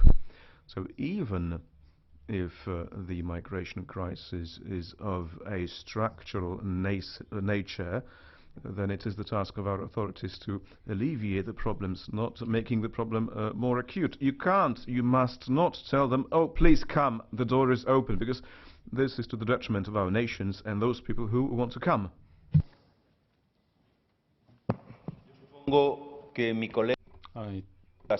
I take it that my colleague has seen, as I have, the pictures of children drowned on the beach, families that lose their lives trying to get to Europe. People who have died on our beaches. The refugees that come to Europe are not criminals. They are fleeing criminals. Muchas gracias. Señor Thank you. Mr. Guerrero Salón, please. Thank you very much, President. Indeed, when the weather worsens, fewer refugees will actually be coming into Europe, but we have seen many and dramatic images of refugees in the refugee camps and on our shores. There is a risk that the attention of the media will be less focused on the refugee camps and the flows of refugees as winter strikes, but we must not allow the focus to shift, because it will only be a moment of apparently comparative calm, and yet it is a point where much drama will continue to afflict the refugees, as has happened hitherto. 400 million will be voted by this Parliament shortly when we next vote, but the Member States have yet to produce 225 million euros to which they have committed themselves. We need an indication from them that they intend to live up to their commitments. We need an undertaking from the Council that in the 2016 budget we will be realistic and ambitious in our aspirations, so that we will actually put as much money on the line as we need. We do not wish to see these images again of the Council merely spending a few million euros here and there, where the dignity of millions of people is at stake. Thank you. Thank you very much. Mr. Juncker has talked about the pros and cons of the refugee debate, as opposed to going for multinationals and millions of euros of tax evasion, which could have flowed into helping out with tax weaknesses, social weaknesses, the third world. We should be looking at getting back the money that's robbed from taxpayers and getting it back to the people. I fully agree with all of that. You've asked about non-Europeans. Maybe they're not doing more than us, but I would like to know which non-European countries are doing more than us, such as which countries in the Arab world. They're not doing more than us in terms of taking out people and so on. And then to take this time to say that Turkey's a safe country, well, obviously Turkey is blackmailing people, as it were, at the moment. All of these poor people there that are trying to get into Europe, and then giving away millions of euros to this criminal Erdogan. This isn't going to help the poor people there. Ms. GÁLL-PELCZ. Thank you, Mr. President. Well, we are living a very serious crisis, very difficult problems that we have to resolve. So the EU is facing strong challenges. First of all, I would like to thank everybody who work on protecting the EU's external borders, and I would like to also thank the volunteers who help provide migrants with food, water and so on. It is true that we are going through difficult times, but if we do not coordinate our actions and we make ambiguous statements, then we add to the problem. I see the images going on, being put up to the World Wide Web, but I think these images should not shock us and we should not discuss them at each and every meeting. We should act instead. We should find solutions that really work in practice. I cannot really switch off the television if I'm criticized. I cannot turn a deaf ear to my people at home in my district if they ask me to handle, manage the migrant crisis. We need to learn from situations. We need to find a solution that is workable. We need to speak less and act more.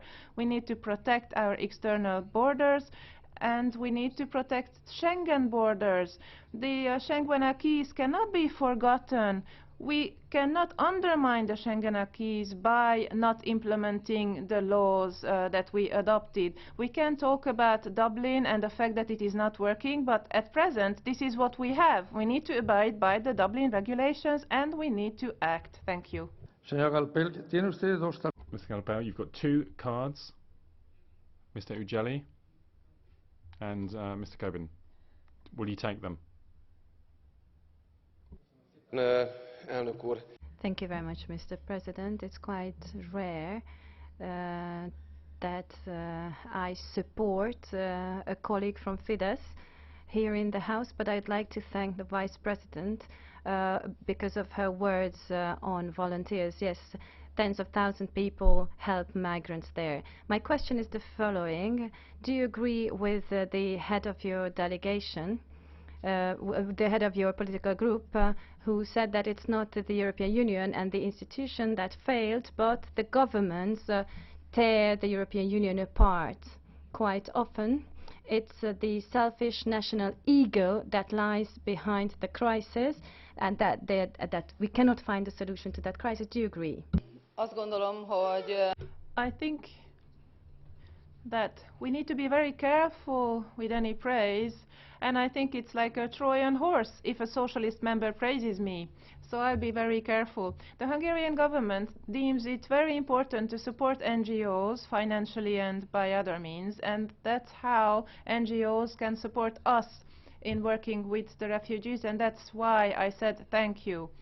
And what the government does? The government abides by the laws in force, registering migrants, protecting our borders and keeping border crossing points open where the migrants can arrive into the European Union, and abiding by the regulations they can be registered. We speak about enormous numbers, 350,000 people. Could I ask you to be briefer asking your question? Mr. Coburn.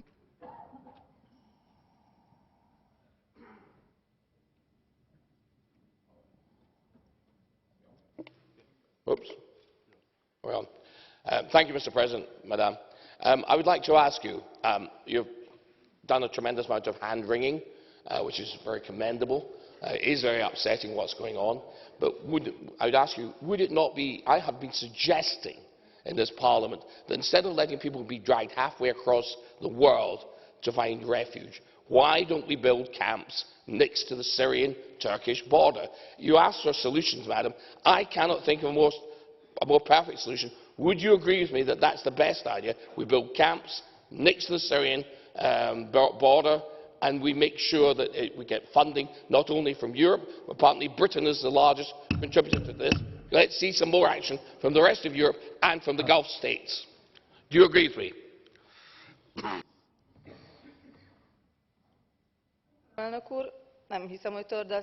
Thank you, Mr. President. Well, it wasn't any hand-wringing. I was hanging on to my headphones. If you think this was hand-wringing, well, that's your opinion. Yeah, solutions, yes.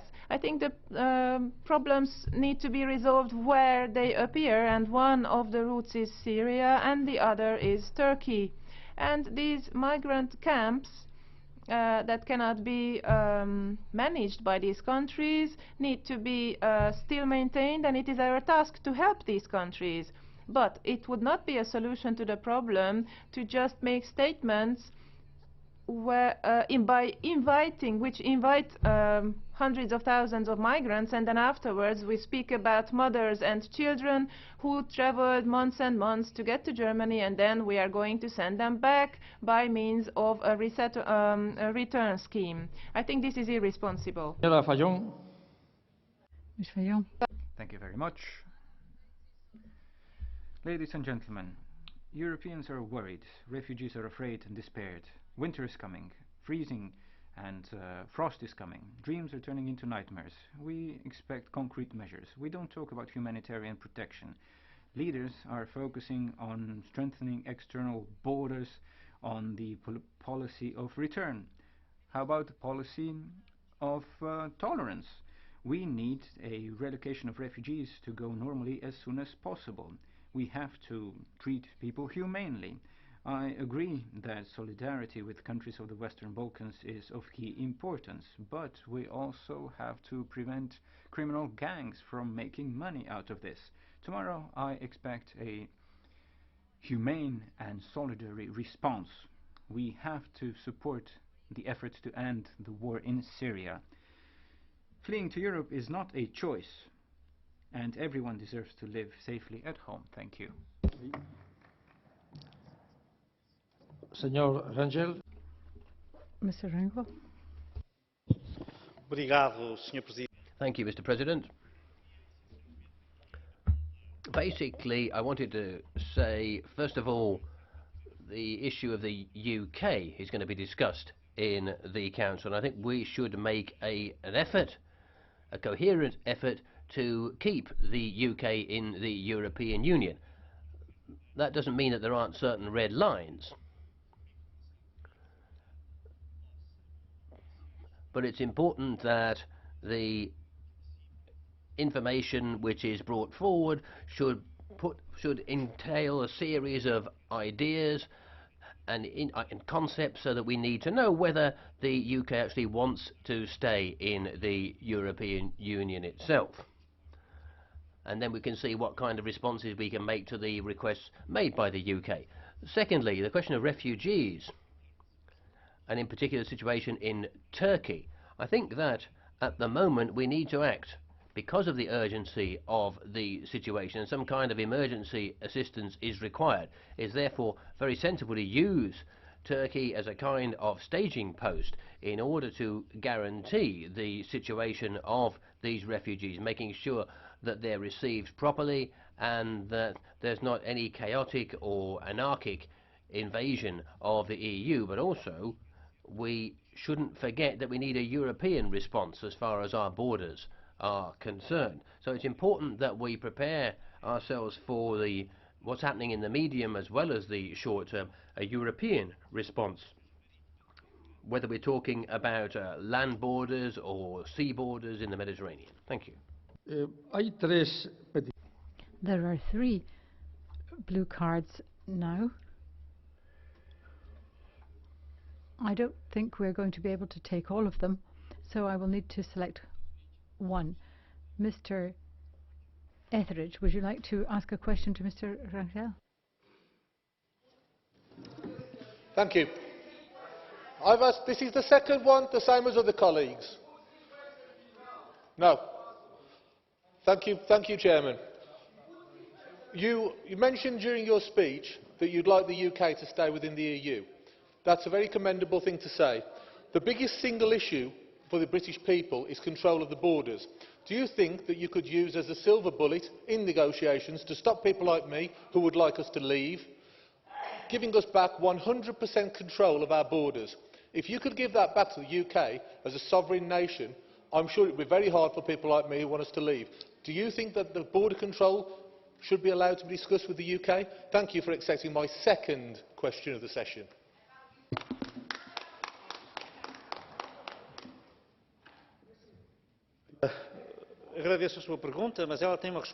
Thanks for the question, but the answer is obvious. The UK's already got control over its borders, and it does under the rules of freedom of movement. If the UK wants to remain in the EU but not accede to ideas involving freedom of movement, then it would have to leave, because freedom of movement of individuals is a crucial freedom of the European Union, and that can't be called into question. But the UK does control its borders within the European Union, but it needs to make certain that European citizens can travel freely. Por cuestión de orden, el señor Guerrero pide. A point of order, Mr. Guerrero Salom is asking for the floor. President, I didn't want to ask for a point of order beforehand because I didn't want to interrupt Mr. Etheridge's question. The point is, though, that this is the second or third blue card request which has been put forward by Mr. Etheridge or his during this group. Now, if we were to allow all the blue cards, some would be disadvantaged, and those who've been here right at the beginning, who've requested speaking time under the Catch the Eye process, will probably be discriminated against. Now, I know the presidency has changed on more than one occasion, but I'd ask the services, please, to maintain a list of the blue card requests that have been accepted, so that we don't have so many blue cards every time the presidency changes. Thank you. Señor Guerrero, efectivamente. Mr. Guerrero, I've taken note of what you've said. This is the first request that this person has made. In my presidency, there were 3. I selected 1. I was not aware of what had happened with blue cards earlier on in the debate.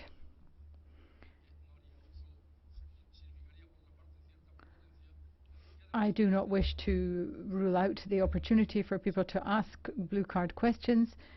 I will take note of this and I will act accordingly henceforth. But there is a certain degree of discretion vested in the presidency in this matter. Ms. Sippel is the next speaker. Thank you very much indeed, President. Colleagues, the rather chaotic situation in some regions in our country are caused by various factors. The member states have not been doing their homework for far too long. There is no proper common strategy for refugee policy, and there is no proper structure for hosting and locating refugees. We need to rectify this. We need to remedy it. The only thing that we can do in common is reject out of hand. Now, you know, Mr. Schmit, there is no legal way for refugees to come into the European Union. Nevertheless, refugees are described as illegal immigrants, and demands are made to close our borders. Demands are made for greater border protection. Now, we can look at Ceuta and Melilla, we can look at Calais, we can look at Hungary, and we can see how people close their borders. This is absolutely shocking. And I think it is absolutely shocking that we're giving money to African states who are purporting to patrol their borders. And I think we've also got to consider why suddenly we would be thinking that Turkey was a perfectly acceptable partner in negotiation, because they might actually keep some of the refugees from coming here. It is not possible for asylum to be requested in Turkey. There's no right to work, and Turkey is not a place that is livable for many of its own citizens. Thank you very much, Ms. Sippel. Mr. Hökmark is the next speaker. Regarding the wave of refugees, we need to be open to all those who flee away from atrocities and criminalities. and we need to come to safety and security here. And we need to combine that with firmness regarding our borders, because that's a precondition for the handling of asylum. And we need to reform in order to secure that we can receive and make people get jobs and be a part of the societies, and also be able to live where they arrive, because otherwise we will have huge problems. But we need also to stabilize the situation in Syria and Iraq and in Ukraine. We need to deal with both of these challenges. And I would like to underline there is one common denominator, and that is the power play and the aggressions of Russia. In Syria, siding with the terror of Assad. In Ukraine, warfaring over another country's borders, and still proceeding to destabilize another country. Gracias. We need to meet both these challenges. Thank you. Señor HÖKMARK. Thank you. Tarjeta. Mr. HÖKMARK, there's a blue card question from Ms. WINBERG. Do you accept it? Por favor. Tack så mycket. Gunnar, du vet vad som händer i Sverige just nu. Vi har Thank you very much. I'm sure you're aware of what's happening in Sweden at the moment. It's a catastrophe. 2 billion euros per day, potentially. And we've already had the EU integration fund. Nothing's working. It's chaos at the moment. We've got no places to put these people. We're building camps of tents in Sweden. It's cold in the winter there. So how will you integrate all these people? These people that are living in the open air in Sweden. Tack för frågan. Och den avslöjar mer än vad som... Thank you for the question there. My Swedish colleague here seriously believes that people that are fleeing brutality, war, execution and torture should be protected. I'm sure of that. I know that's the case. The refugee question isn't really to do with that. It's logistics. We've taken in a lot of Bosnians in Sweden, Bosnian refugees, and these people were redistributed after the war. Some of them went. So this is to do with being human. Thank you, Ms. Dodds. Thank you, Chair. The UK referendum was initially due to be the key item on the Council agenda. Now it only merits one sentence in the draft declaration. I realise that's due to the pressing refugee crisis, but there's also frustration at the lack of detail from the UK government. To use Mr Juncker's analogy, David Cameron seems like a dad at the school disco, reluctantly trying to dance, but an embarrassment to everyone. And that embarrassment is shared by many Brits. Cameron has taken many months to provide any inkling of his demands. Some of what he suggests is sensible and in line with what the Labour Party has been arguing for many years, but he's been ambiguous in other areas, not least when it comes to workers' rights. That's despite the fact that guaranteed holiday and controlled working hours are one of the key reasons why many British people support staying in the EU. So I want to ask the representatives of both the Council and the Commission, please, if David Cameron threatens working rights, make clear to him the damage this would cause to support for the EU. We need EU reform, but reform that works for the British people, not just the interests of David Cameron in managing his own political party. Thank you.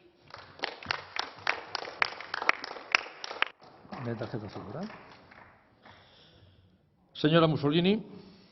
Ms. Mussolini. Presidente. Thank you, President. The Italian delegation, of course, wants to send its condolences to the victims of the very serious terrorist attack in Turkey last weekend. President Juncker, in fact, said that Turkey is a useful but difficult partner and ally. We agree with that assessment, because if, on the one hand, Turkey is receiving refugees, particularly from Syria, well, almost exclusively from Syria, we should be very careful about possible visa liberalisation, because that could lead to a greater flow of migrants into Europe. We've also looked at the question of more resources to tackle migrant flows. Council needs to get moving, but Member States do as well. Member States have been making efforts to try to manage migrant flows in some cases. In Italy, the president of Frontex has said that 60% of migrants are legal. So the question of how we handle legal migrants is crucially important if we want to guarantee that migrants are actually here, the ones who are supposed to be here. We need to work with countries of origin to identify legal migrants and make it certain that travel documents are issued correctly. Thank you, Ms. Tanja. The forthcoming council needs to have a firm point regarding migration policy in terms of emergency policy as well as stable mechanisms, with a new vision, a long-lasting vision regarding common migration and asylum policy.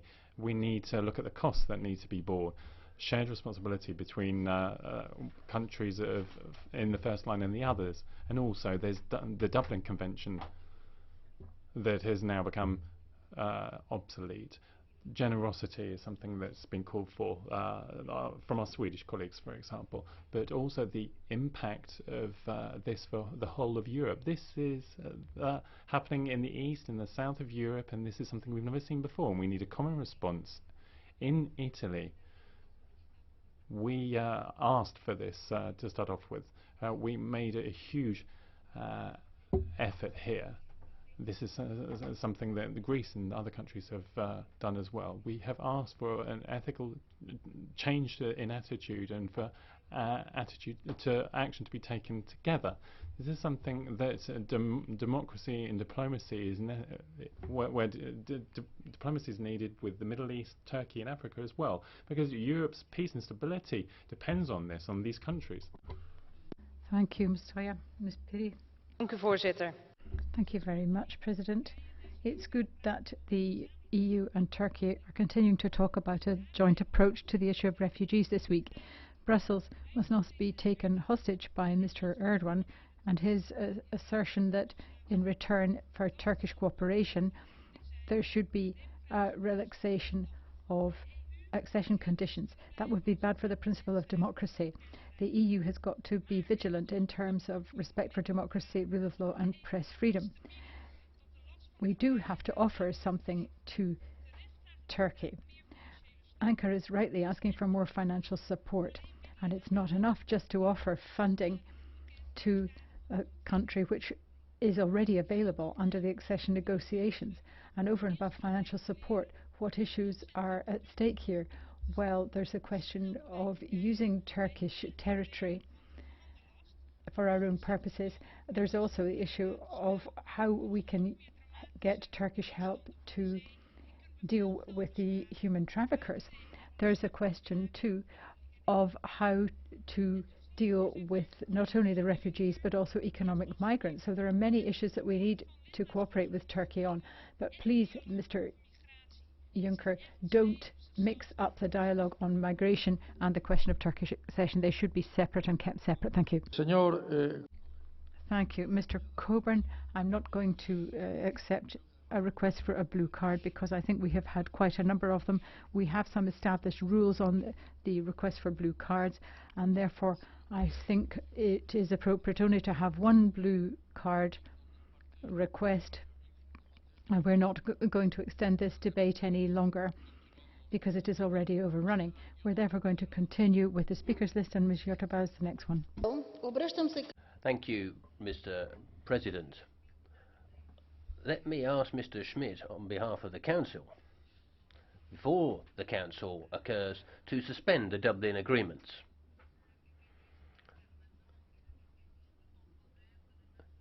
We need a permanent mechanism as far as the allotment of refugees is concerned. We can't have one country with accepting 800 in a 2-year period, whereas thousands come into others every day and have to stay there because of Dublin. And the whole question of the hotspots is a very fraught one as well. Citizens in countries which have the external borders of the Union in them fear that they might end up in ghettos where refugees will be locked in when they don't actually want to stay. We need to organise a campaign to explain to people what the situation is. Mr. Juncker has gone, but I think we need to come up with a proposal having common control of our external borders.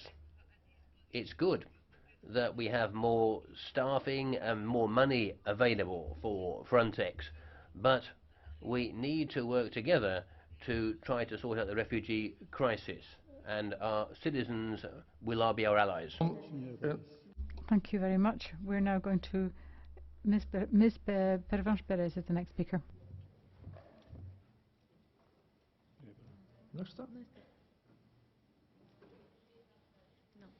No está. Pues entonces...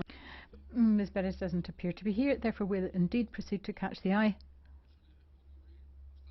We do have a lot of requests to take the floor, but we are going to take only some. 2 members of the EPP, 2 from the Socialists, 1 ECR and 1 ALDE, which will be a total of 6 speakers under Catch the Eye. Señor Spiraki.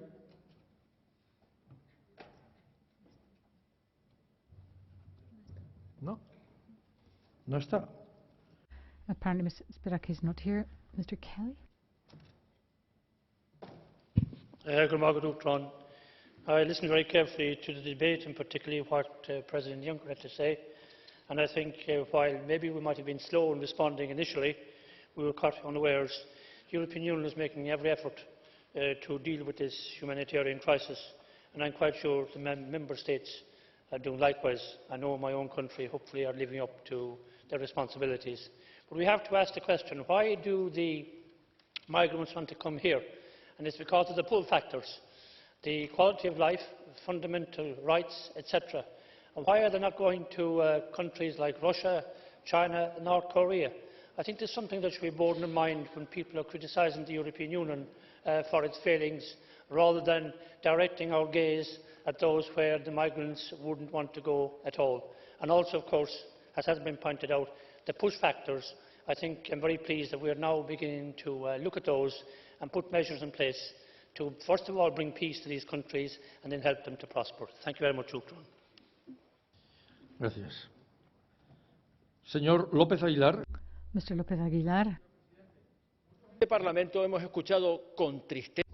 We've been very sad to hear what the President of the Commission has said, Jean-Claude Juncker, talking about the terrible image of the EU that he's seen on his TV when he's dared to look at it. But what is going on here is that the European Commission is the guardian of the treaties, and the Parliament can call upon the Commission to stick to the treaties and the conditions laid down in the external borders with Turkey, the Balkans and member states as well that don't comply to this, and can mobilise funds to be adopted in the Council so that the resolutions and the conclusions of the Council can be adopted. European citizens are upset with the drama of the refugees, this terrible humanitarian crisis, and won't forgive the Commission for just waiting to see what comes from member states and takes them out to dance a tango. Señor Caputo. Mr. Caputo. Presidente, il prossimo Consiglio europeo deve portare ad un... The next Council President needs to intensify efforts to guarantee an appropriate response to the current immigration refugee crisis. I hope that we will see the steps forward we need, as Mr. Juncker has said today, and that we actually have a credible, effective European migration policy. The member states who are most affected by the arrival of refugees do support this.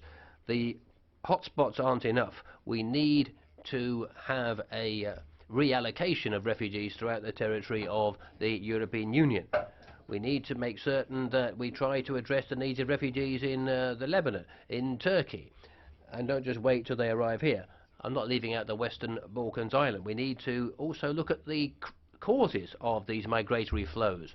We need to have a holistic, long-term approach which will let the Union work with the UN and the international community so we have a political transition in Syria which will help defeat ISIS. Otherwise we simply have more refugees flowing towards Europe. Thank you. Gracias. Señor Marías. Mr. Marias.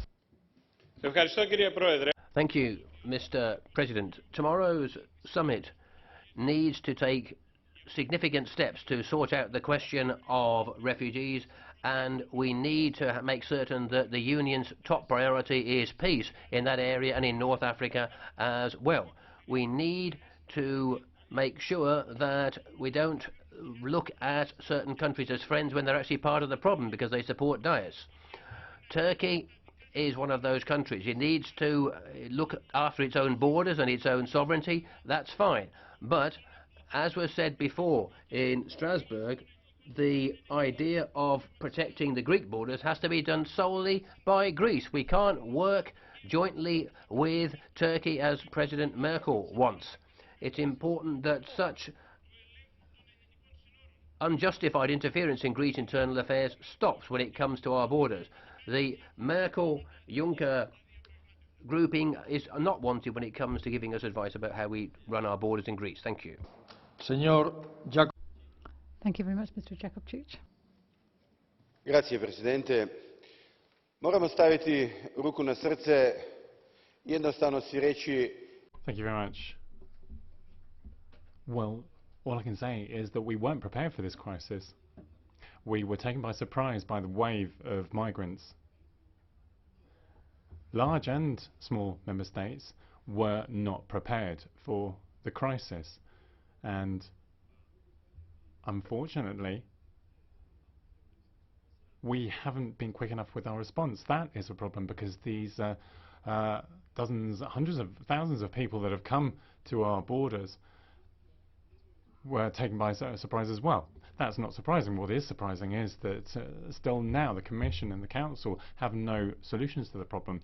This will run and run for years, and there's no solution around the corner. So I wanted to take this occasion to point out that there are many non-member states of the EU that have done more than we have in the EU. And I'm thinking of some of the Western Balkan countries, which is why I've called out to you.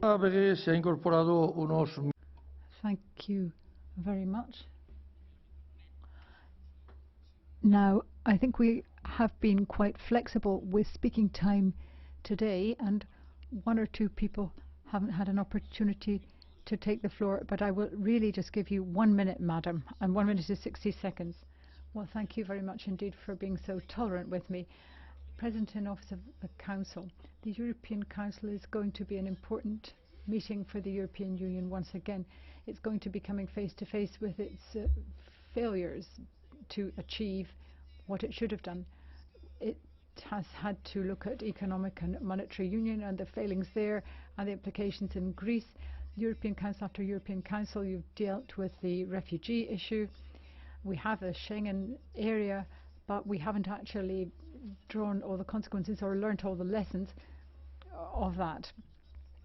I believe that your emphasis is going to be on relations between the European Union and the European neighbourhood, which implicitly means our foreign policy. I would urge you to be strong in your attitude here. We need to speak with a united voice. We have many difficult situations on our borders, as we've seen from Tunisia to closer to home. The voice of Europe is important and must be heard. Thank you. Thank you very much. On behalf of the Council, I'd now like to ask Mr. Schmit to reply to the debate. Honourable député, President, honourable members of the European Parliament, we all agree that the question of refugees is something which will be with Europe for years to come. It's not just something that sprang up overnight and it's not going to disappear anytime soon. So let's be honest with each other. Some people have already said so. Europe has had a difficult period here. We haven't taken the full measure of the problem, hence the toing and froing, the hesitations and all the problems that we've had. Now that's a pity, and one should be very sorry about that, but nevertheless I think things have changed since that period, that Europe's got itself together again, and that we have come up with a series of measures which are significant. Possibly they still don't go far enough, that's fair comment, but it is true that Europe has now responded. And you could ask why we didn't see this coming. Why did we underestimate the scale of the problem? Well, I think we're all, and I stress all, slightly responsible for that, not having seen what was lying behind the phenomenon. It's clear that it's time to act. And as I said in my introductory comments, we have two areas in which we need to act. It's the urgent activity. We can't leave refugees alone and unprotected. Some people have said the problem of the coming winter, nor should we leave member states alone, or those host states in the Balkans who are receiving hundreds of thousands of refugees. So we need to act urgently. But in particular, we also need to plan for the future and act for the medium and long term too. And I think that Europe is in a tricky situation. It's a bit like the situation with Greece. We've grown up a bit with this crisis, and it's the same challenge. We need to respond to the crisis. We need now to build what we've failed to build in the last few years, because we didn't think that such a crisis would ever arise. When it comes to the questions of budget, I think I could correct what was said. Now, after this discussion, you're going to adopt certain budgetary instruments which derive from Commission proposals. If you adopt these instruments as a part of the budgetary authority, Council has definitely done what it ought to do, and it's adopted these budgetary instruments, and we should be pleased about that. Now, when it comes to commitments which have been entered into by member states, yes, I think we should repeat the message so that people keep their promises, because a lot of commitments have been made. We need to make sure that those commitments are followed through on. But we're also aware of the problems which certain member states have, and we can understand why things don't always move as quickly as we'd like to see them move. The same thing goes for making staff available. It's very important, of course, if we want border control to be handled better, if we want the hotspots to work better. But I was Minister for Immigration in the past. I have been through situations when suddenly there's a spike in asylum requests. Germany had to deal with hundreds of thousands, or Sweden, as an honourable member has said, had tens of thousands of refugees. Well, you need these officials on the ground. You can't just send loads of them away to deal with hotspots. It's a complicated staffing and organisational issue, and it does lead to genuine pressure on member states. And here too I can say very clearly that it's important that commitments which were entered into are implemented as speedily as possible. Final word on other topics. I won't say any more about Turkey. I think Turkey is an essential, fundamental partner for the EU, and the debate or the dialogue we should have with Turkey needs to be carried out in a positive, active way, partly because of the refugee problem, but not just because of that. Let me say something too about another aspect which shouldn't be underestimated: the report of the 5 presidents and deepening EMU. just because now the crisis has calmed down a bit, we shouldn't believe that we can put this off, that it's no longer urgent, that the deepening of the EMU, well, we can wait till the next crisis. No, we can't wait until the next crisis. If we look around, the situation of the world economy isn't terribly encouraging, it isn't terribly positive. During the IMF meeting in Lima, that message was very clear. So it's urgent that we work on deepening EMU governance. It's also important that we deepen and improve it by expanding it to cover areas where citizens want us to act. When it comes to jobs, for example, when it comes to social protection, when it comes to the conditions under which they live. Citizens are expecting us to act there. That's a lot of work, but we can't choose agendas for ourselves. They're imposed upon us from outside, and it's during a crisis that Europe has to show that it can respond. And I'm confident that the next Council will see Europe taking stock of the challenges, realising how important they are, and that will come out with solutions, or at least the beginnings of solutions, which will better prepare us to handle this difficult situation. Thank you. Muchas gracias, señor Schmit. Se cierra. Thank you, Mr. Minister. That's the end of the debate. And we move on to the next item on the agenda, the Pargnot report towards a new international climate agreement in Paris. I'll give you the floor, Mr. Rapporteur. Président, Monsieur le Président du Conseil. President of the Council and Commissioners, as we said many times, we need to carry on saying we're up against the fight of the century for several reasons. Firstly, if we don't manage to keep the world temperature rise within 2 degrees by the end of the century, then we will see droughts, melting ice caps, less farming land, and we need to bear in mind that migratory flows will be worse because of climate change. Now, we've seen 24 million displaced people because of war, dictatorship and so on, but climate as well, because of climate chaos as well. Once again, if nothing happens, then we will see temperatures going up between 4.5 and 6 degrees by the end of the century, and you'll be looking at 100 million climate refugees that we'll have throughout the world. And we need to get beyond the failure of Copenhagen at the end of 2009. For everybody, that was traumatic. We need to make sure that the conference in Paris is successful, and I think that the report I'm putting to you for our examination this afternoon and for the vote this evening